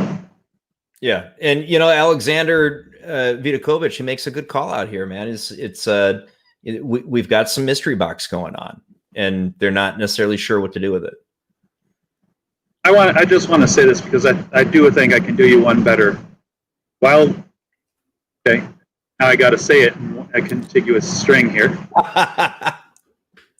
While the Mandalore pursues a new Mandalorian lead, Baby Yoda's stomach gets us into trouble on this episode. That's a perfect blurb, man. I love it. I felt like I was reading TV Guide there for a minute. And you just read everything that happens in the episode. You don't even need to know that they were attacked by spiders and the spiders were fought off by him. And that was the action set piece of the flick, besides the crash landing. Well, I'm surprised they didn't do a little caption at the very beginning. This has adult themes. If you have arachnophobia, please do not watch. Did it really say that? I didn't catch that. No. I'm surprised it didn't.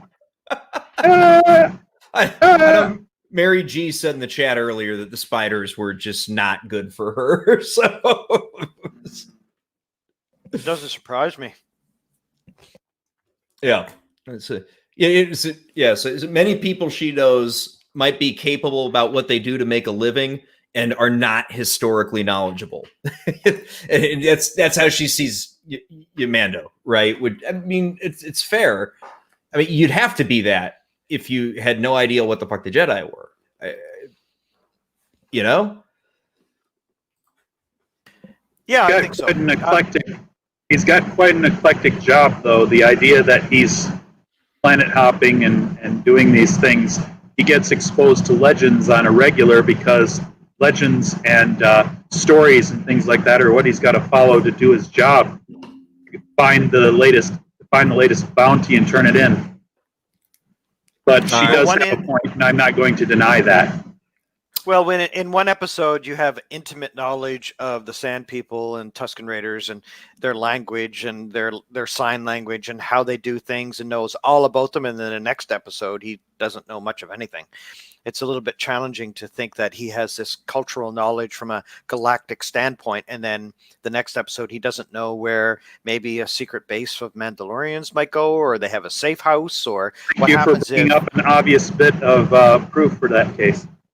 Yeah, but importantly, guys, Vigilante Williamson has it on good authority that the hub in real life has got some Wookiee porn on it, too.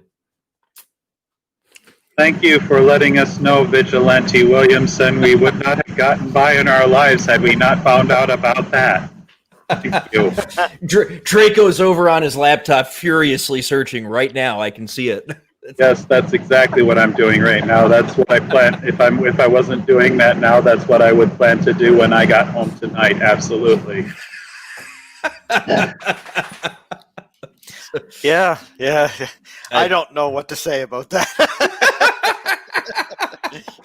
I mean, Miriosphere he's observing, Disney doesn't seem to care about making sense because they don't have any idea what they're doing. And I mean, I would partially agree with that. I mean, if we're talking the Disney tragedy, which is the 3 movies they made, completely agree.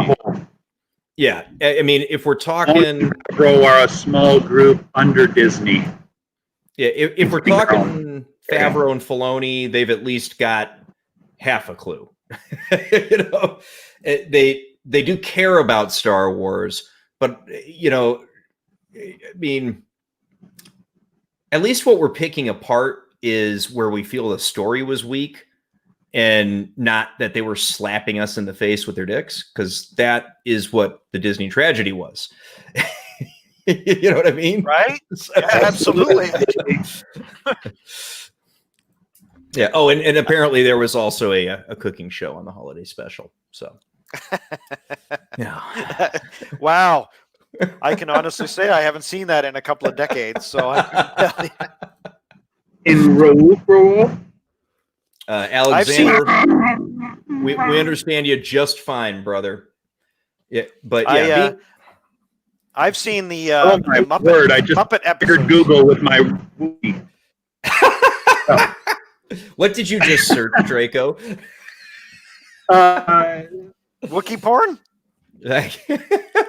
Yeah, but, Actually, the top results. This is the top result. It doesn't have roll for all. Apparently, I said enroll for all in English. Like, okay. But yeah, Vigilante, you're right. I mean, being non-woke is only getting it so far. And I am still thankful every time I see an episode of Mando that it is not woke. And I don't discount how important that is with the garbage that we're getting out of Hollywood most of the time these days. But you're exactly right. At some point, you got to tell me, you got to be not just not woke. You've also got to get good. Right? Well, you're looking at even a bad episode of The Mandalorian, which this one was, in my opinion. Yes. I would give it maybe a 4, maybe a 4.5 out of 10. But even with this episode, this wasn't as bad as episode 7 of The Boys. Oh, yeah. So, or just to throw that out there as an example. So you're not getting the agenda, you're not getting the woke, you're not getting the SJWs coming in here and taking things over.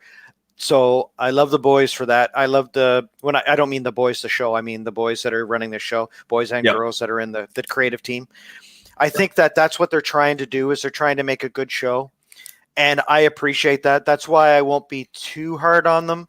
I'll give them this one, but if this continues, I'll be a little worried because there's 8 episodes, and so far it's 2 episodes in, and we've done really nothing. Yeah. When we left last year, we've got the revelation of the Darksaber, the Moff. We've got Imperial troops, elite Imperial troops are out there. We've got the galaxy is in chaos. The only thing that we got about in this episode was the 2 X-Wing pilots go, "Hey, things are bad out there." Is that the furtherance of the plot, that things are bad? And you caught a couple guys for us, so we'll let you go, even though we should take you in. I mean, right there you go. And Alexander brings up a good point that we were talking about. And good story in sci-fi needs to have as little moving away from actual physics as possible. And sci-fi elements need to have some kind of logic, and that's why there were explanations on things like hyperspace. Right. And, look at, I've started finally watching The Expanse. You know what one of my key takeaways was just after I saw even just the very first episode? And it was one of the first comments that came out of my mouth was, the science was so good. That's exactly right. As a scientist, I appreciate that. I think that the physics in The Expanse are brutal, real life. Yes. So if you can tell a great science fiction story within a rule set that you create in your opening few episodes or opening movie or whatever, you create those rules. I mean, and I, of course, air quotes in rules, because Star Wars is very space opera, space. It's very loose with the rules of physics. Star Trek is different. So I won't get into Star Trek Discovery and how it breaks all the rules. But those are the rules you create. So Alec, you're absolutely right. You're echoing what Alexander's saying. To a T, for sure. And when you're talking The Expanse, which is great storytelling that doesn't betray your storytelling to tell agenda politics well. Let's not talk about the books. We're talking about the TV show. So great storytelling. You have set up your characters. You've set up your universe, especially in the first season. You know how things are going to go. You know that they're going to have to fight with the universe.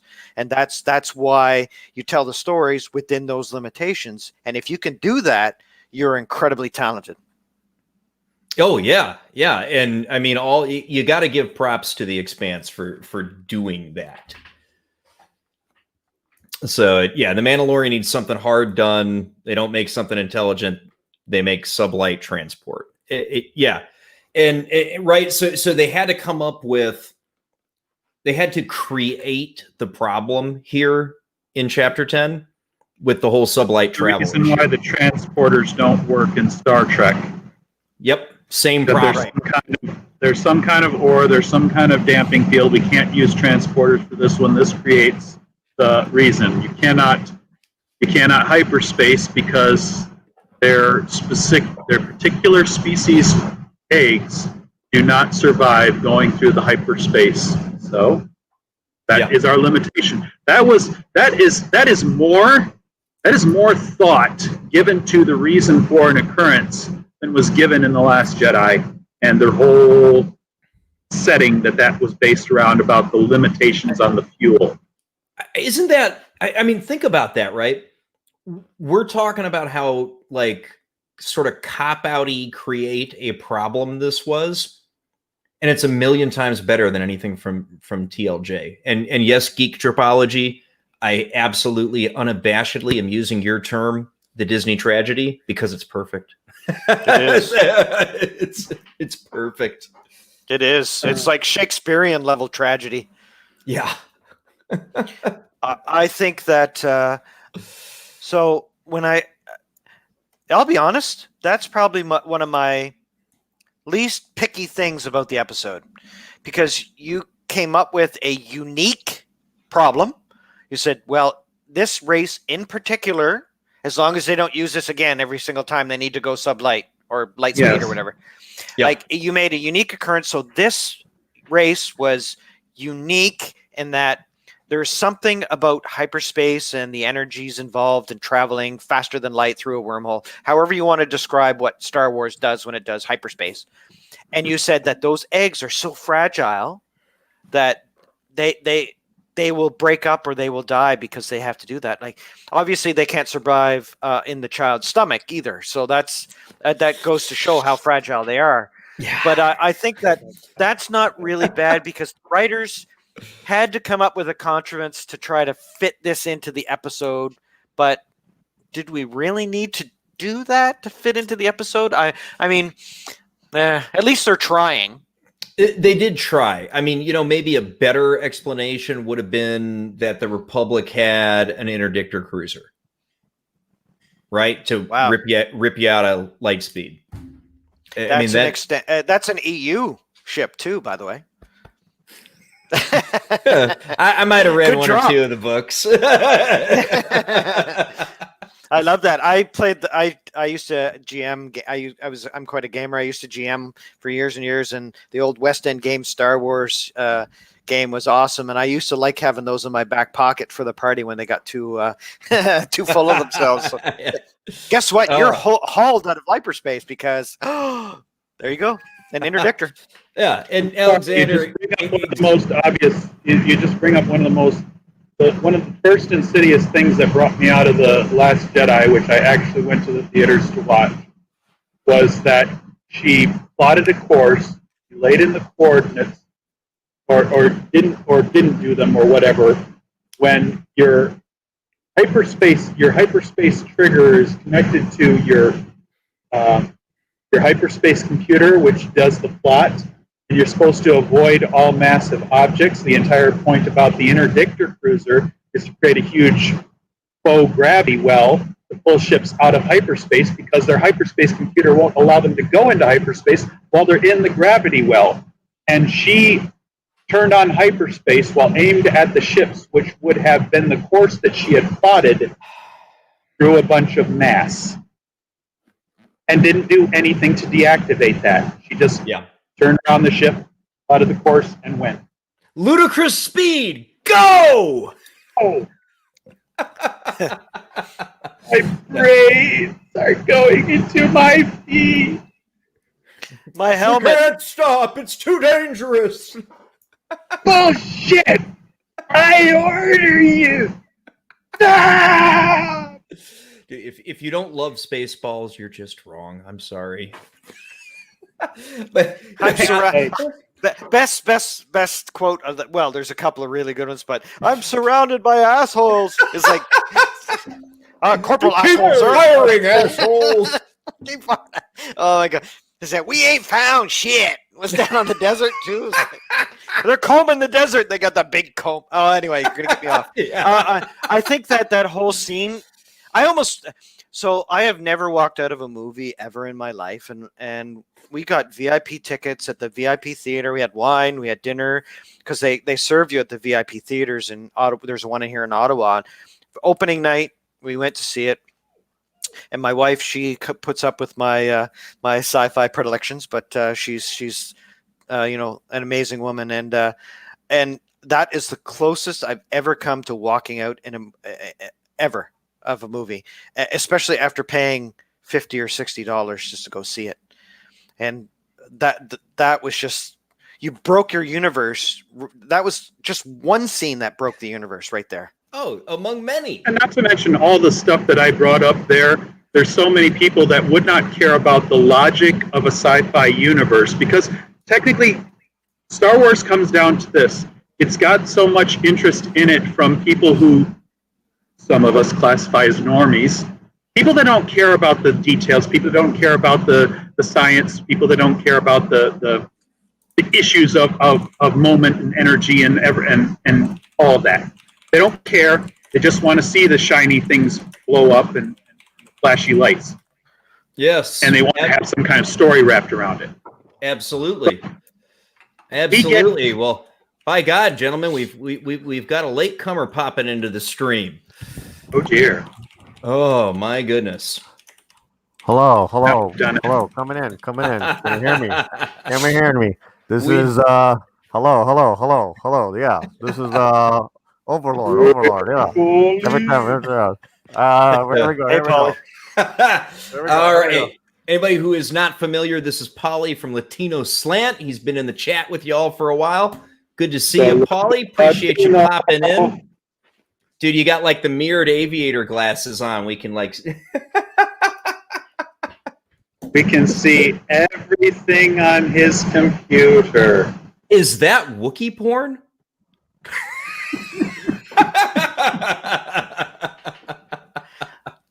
So, what can I say? Hey, Paulie. He doesn't want us to see his Wookiee porn. What can I say? That's I'm not supposed to move entrance this time around. Damn, this was a mistake. Oh man, but having you, Paulie. You've been in the chat. You've heard where we're going on, man. It's just I had to come on and calm some shit down, man. Canadians, Ravens, y'all crazy. We are. Yeah. It's because we love this stuff. We love this stuff so much we get fanatical about it. It's scary as heck. So, dude, I gotta know, Paulie. The child chowing down on Frog Lady's spawn. Funny or genocidal? Oh, both. There it is, man after my heart. I agree. Yeah, absolutely. I mean, he was a little punk ass killer. I actually thought that was the best chosen the child episode for him. Yeah. It was definitely a hinge upon which the story turned. Well, I can't hear you. We're coming in. Hey, but it's much better than last week, man. It is better. 2 weeks ago, last week I couldn't join because disconnect. That's right. Where the F are you calling from, man? From the dark side of the moon, and I'll be going back real soon. Oh, we're howling with Jake D. Oh, There you go, buddy. There you go. He sounds like he's in an airport under a 747 or something. So, yeah, it gets pretty bad. It might be even worse if I'm on the wrong mic. Yeah. So they get out of there, right? They manage to get the ship out back into space. He's got the cockpit sealed off, airtight, so he's pressurized, and they can make the presumably slow trip to the planet that we're visiting in Chapter 11 next week. And we've already kind of seen that from the trailer. That's sort of where the trailer ends, is in next week's episode. When the opening scene where the damaged Razor Crest is cruising over the planet, right, from the trailer, and then the scene's down. The holes open. There's holes in the ship. Yeah, we saw that from the initial trailer. Correct. Yeah, and we were then like, how is that even possible? Oh my god, how is that possible? Now we know. Now we know. Sorry, guys, I was in a wind tunnel. That sounds much better. Yeah. Hello, Draco. I wasn't like. There's the Draco I remember. No, that's the problem. I might have been like that for hours, for all I know. You probably were, because we've heard it. But none of you thought to brought it up. I did. That's why I came on, dude. Yeah, look, Paulie's looking out for me. I'm his crazy. I told you it was better than 2 weeks ago, but that you still had a lot of background sound. It was still about a 2x5 there, but yeah, no, it's good. That's a lot better.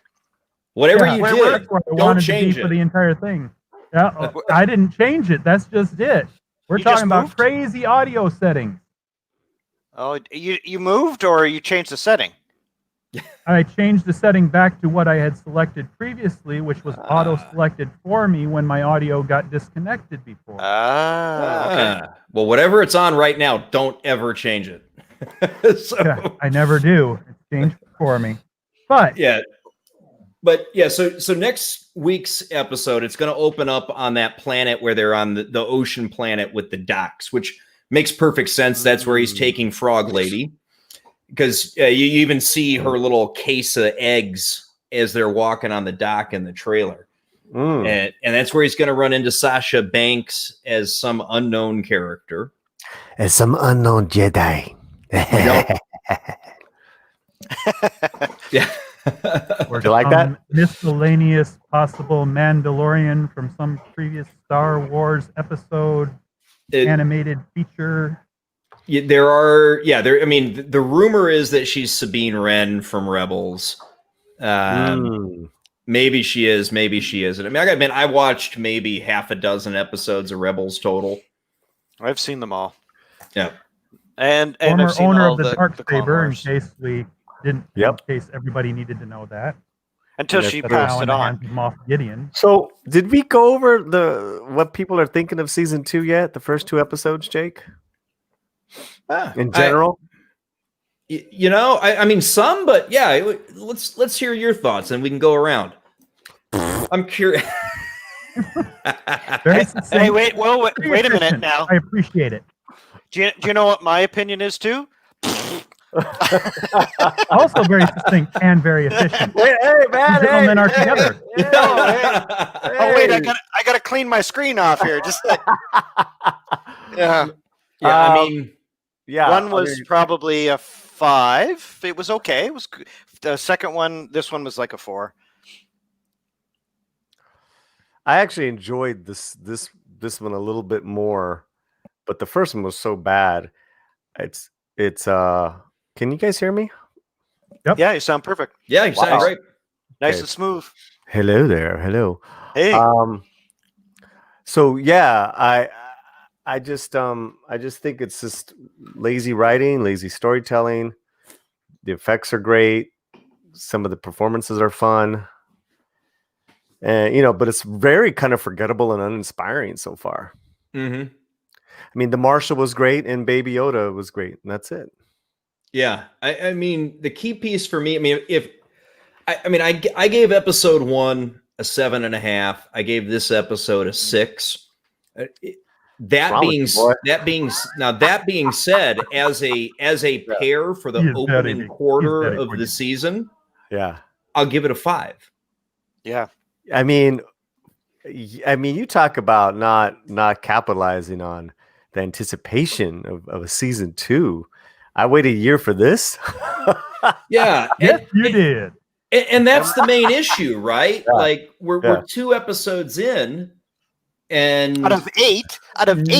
So we're a quarter of the way through the season, and basically nothing's happened. They killed a couple big monsters, and they've flown around and crashed the ship a bit. That's our entire synopsis of the first quarter of the season. And obviously we don't have any Gina Carano in the Gina Carano show, and that's a bad thing. Mm-hmm. But we set that up ourselves. We were calling it that because we the fandom fell in love with her, a couple months ago. Like, simping for Gina.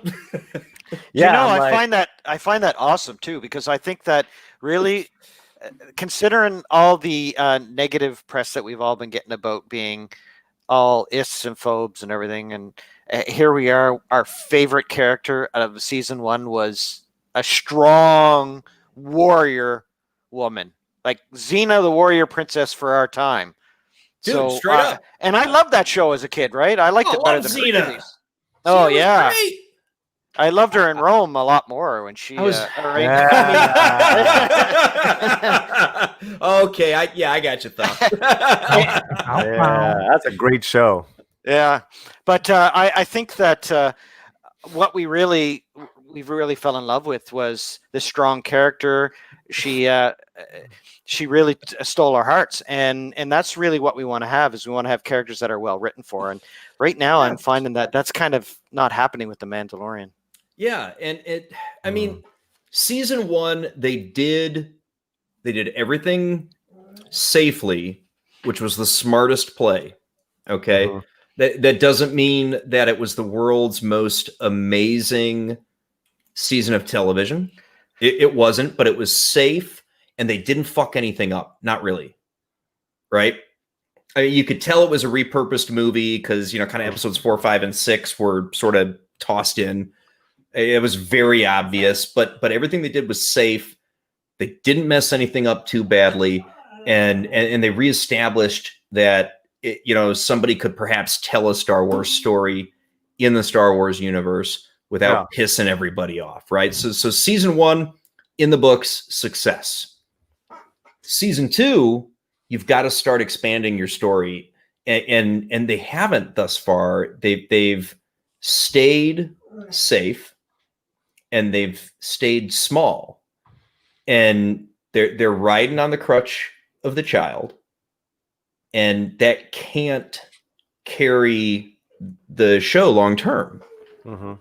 We also have a worrying rumor that is waiting in the wings about the way this series is not going to play out as we might expect, not going to play out centered on the title character, that we are going to have new characters introduced at later point, and maybe we aren't going to be focused on the Mando very much more. Well, if you actually did have it centered on Mando, and we did have the title character playing a significant role, and these individuals are being brought in as sort of an appropriate touchstone to spark a new story, if you wanted to spin off a possible section, since they need to make money on this, they need to start to expand the brand, and they've got to expand the brand in useful and successful directions. Mm-hmm. But are we actually going to see that, or are we going to see the worst case scenario that many of us have theorized based on the rumors that we heard from the set from last year? I don't know. I mean, the latest, as it comes to the Filoni-verse rumor that's out there, which just in the past week or so, is that they're going to start filming at Favreau's production set in the next week, and they're either filming a Boba Fett miniseries or Mando season 3. And the rumor is they're definitely filming both. They're just not sure which one's filming first, right? And so, to your point about spinning off and expanding and creating more, I mean, sounds like, although I think it's probably a misstep and not the best decision. It sounds like, yeah, they're doing that. They're doing it right now. They're doing it with Boba Fett. You're right, Alec. I agree 100%. She is. That's exactly why we can believe that she's the Special Forces trained Alderaan survivor who can kick butt, because she could kick butt. She really can in real life. That's why she's not this 100-pound, 5'2" Batwoman running around whining and complaining every episode that on the CW. Stunt guys over her shoulder. That's right. I am a trained martial artist. Me too. And I believe that she could kick my ass. So I think I would let her. I'll take it like a man. That's right. I'll take it like a man. Thank you very much. I think that I've seen her fight, and wow, I certainly wouldn't want to get into a ring with her. That woman can fight. Yes. And I'm a trained martial artist as well, and I've got military experience, 25 years in getting into situations where I should have used my my talking skills as opposed to my fists, and so I can say that, you know what, I certainly would not want to face her, and that's what makes it the character come out of the show and be the star for me, because and you know what, Pedro Pascal I can see too would be he makes a good Mandalorian, and there's no real suspension of disbelief there. I can believe he can be the Mandalorian because, well, I saw him kick butt in Game of Thrones where he swung that spear around and dude. So he's so you can see he's a fighter, and so we've seen that before. So losing him is a big blow to the show, I think, and I think having Gina Carano there is great. When you're talking about what they're filming, I would be shocked if they're not filming the Boba Fett miniseries right now, because I know they're going with these. They're dropping all these cool stuff that all the original trilogy fans and even the original prequel fans are going to come out and they're going to say, "This is the Star Wars we love. Let's see them. Yep. I want to see that." And so they're hoping to bring back all those people that they've lost. God, that could be a mistake. I think so. They got to do it right, or it's going to blow up. Yeah, do it right. Although, in fairness, we've just been telling them to stop playing it safe and go big or go home. That's true. I mean, in fairness, yeah, you've got to do both of those things. You've got to push this forward, and you have to do it right. You've been doing it wrong for so many times. The best possible thing that you could do is keep pushing, but 180 degrees from where you were might be an improvement, because it's at least away from the stuff that you've been producing that is shite. Yeah. Fett holds a special place in the heart of all Star Wars fans, though. He's one of those characters that it's a miracle he's as popular as he is because of his limited exposure and limited lines in the movies. I think that he's one of those characters whereby you want the mystery. You don't want to know his background. You don't not want to know how he became the Mandalorian. And the prequels kind of ruined that a little bit. I think that this character, if he's not written right and if he's not done right, will cause a huge backlash and will push a lot of Star Wars fans further away. But if they do it with love and they do it correctly and they get some skilled writers to write it, it could work. But I think that, Draco, I think you're absolutely 100% right. Can they do that, though? They don't have the skill set. I mean, that I'm worried. I'm worried that they don't. And they'd be better off.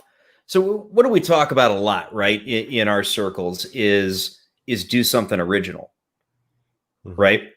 And Mando was original. Even if it was originally intended to be the Boba Fett movie or mini series or whatever the hell, it was absolutely original. And that it was a big part of what allowed it to be a success through season 1. The originality, it was a new concept. They put it in the familiar setting and with the familiar rules around it, but it was original. And so, I mean, to me, a better step forward would be, I mean, we know that Ahsoka Tano is guest starring later in the show. We know that in all likelihood, Bo-Katan and Sabine Wren are guest starring. Sabine probably in the next episode, and you know, who knows, Bo-Katan at some point during the season. And rolling into a spin-off with those characters, you can go pretty original on that, and you're not going to be in the same dangerous waters you would be with Boba Fett, because yes, they're established characters, but the reality is not that many fucking people watched Rebels. No. You know, so you're pretty safe to use that character. Yeah, I think you're right. I have a problem with Ahsoka too, because like Alex says here, Rosario Dawson will be playing Ahsoka. That's a problem child right there. Ashley Eckstein got screwed. That was bullshit. Rosario looks great. She does, but Ashley Eckstein has been Ahsoka for years. But she's a voice actor. It's completely different. Have you seen her? She's really cute too. She's no. But she's done live acting. She's not not voice only. That's she's right. Not a name. She's not a name like Rosario is. Agreed. And I have she's not white. seen. Come on. I've never seen her pull anything off as much as even as a guest star or co-star. I mean, Rosario Dawson is a legit actor. I mean, she can, you know. I love Rosario Dawson, so I actually like that casting. And she's got the big eyes, the big features for Ahsoka. I mean, for me, I don't think I agree that Eckstein has been mainly a voice actor, but she's not been limited to only voice acting. She's had on-screen presence. There's no comparison, bro. I'm just talking about bringing in eyeballs to the show. I get that Jake D is saying that she got screwed because that's her role, but when you have a chance to cast a name like Rosario Dawson, hell, you jump at that, because she brings a ton of fans in that love her, and she's a beautiful woman of color. I think that's the politically correct way to say it now, right?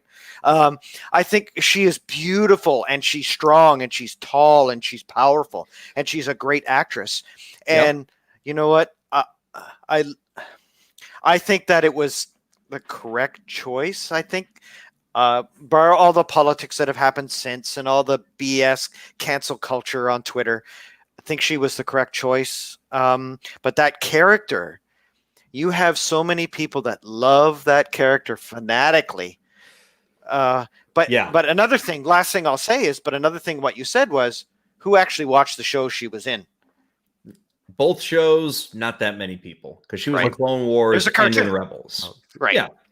So Rosario, what I'm interested too is that this is Ahsoka that years later, like as an older woman, right? We haven't seen it's only about 5 years after Rebels, and but the last ones. In Rebels, she's a grown up, right? Yeah, she should be about 40, I think, 35 or 40. Not old. Yeah, exactly. Yeah. But we're just used to teenage Ahsoka. So that's also exciting to see. To me, this is probably, when you think about all the casting since Disney took over, it's probably like the most dead on. I mean, to me, this is a great cast. I mean, I'm very excited to see her. Yeah. Oh, don't get me wrong. Like, it's probably wrong, but I get like offended on Ashley Eckstein's behalf, because Homegirl has been playing that role for years.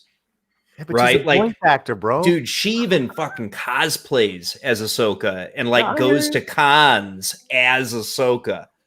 You know, and in real life, she's a sweetheart. Yeah. So it's tough to push back against that. I agree, but I think that you really can't go wrong when you get to cast Rosario Dawson in one of your shows.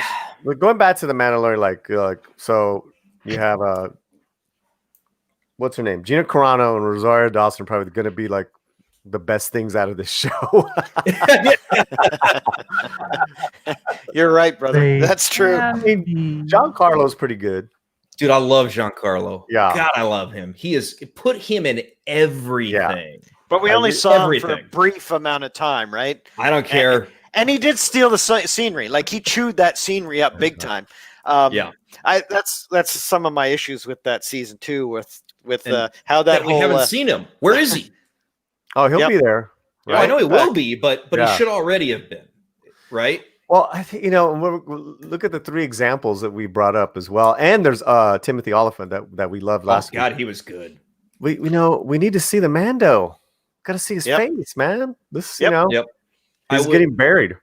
Yeah, I mentioned it before you joined, Paulie, but before the season started, before we watched Chapter 9, I was totally on the shut up and act. They've established this whole you leave the helmet on thing, be quiet, Pedro. And then I watched Chapter 9 with Timothy Oliphant. It's like he can't be the star if he's got his helmet on the whole time. Can't. Yeah, it's kung fu without seeing Carradine's face. Yeah, and you gotta have Carradine. You gotta have and Pedro. If anything,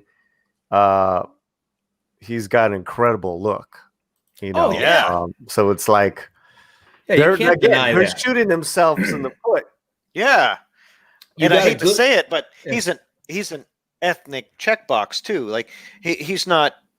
You know what I'm trying to say. He's not the stereotypical European white guy either, right? He's got that South American swarthiness and charisma, and he's just that guy's got charisma. Why put a helmet on him? You just bring up an issue, though. Who came up with the stupid rule of putting that he had to keep his helmet on? That is the dumbest thing I've ever heard. I mean, that's not. I mean, if you listen to OG or Stig, I mean, they're saying that wasn't correct in the. It isn't. Right. Yep. Okay. Yeah. Yep. It's not now the EU. It's not part of the EU. It's not part of Rebels. It's not part of Clone Wars. Mandalorians took their helmets off all the time. Mm-hmm. So it's just. I don't know if they're trying to go. I don't know what they're trying to go with. What can I say? Yeah. And even in recent absolute Disney canon, that wasn't a thing. I mean, there were Mandalorians all over the place in Rebels, and helmets off all the damn time. Helmets off. Yep. Sabine Wren. So, absolutely. Yep. Mm-hmm. All right, boys. We got to get wrapping up, my brothers.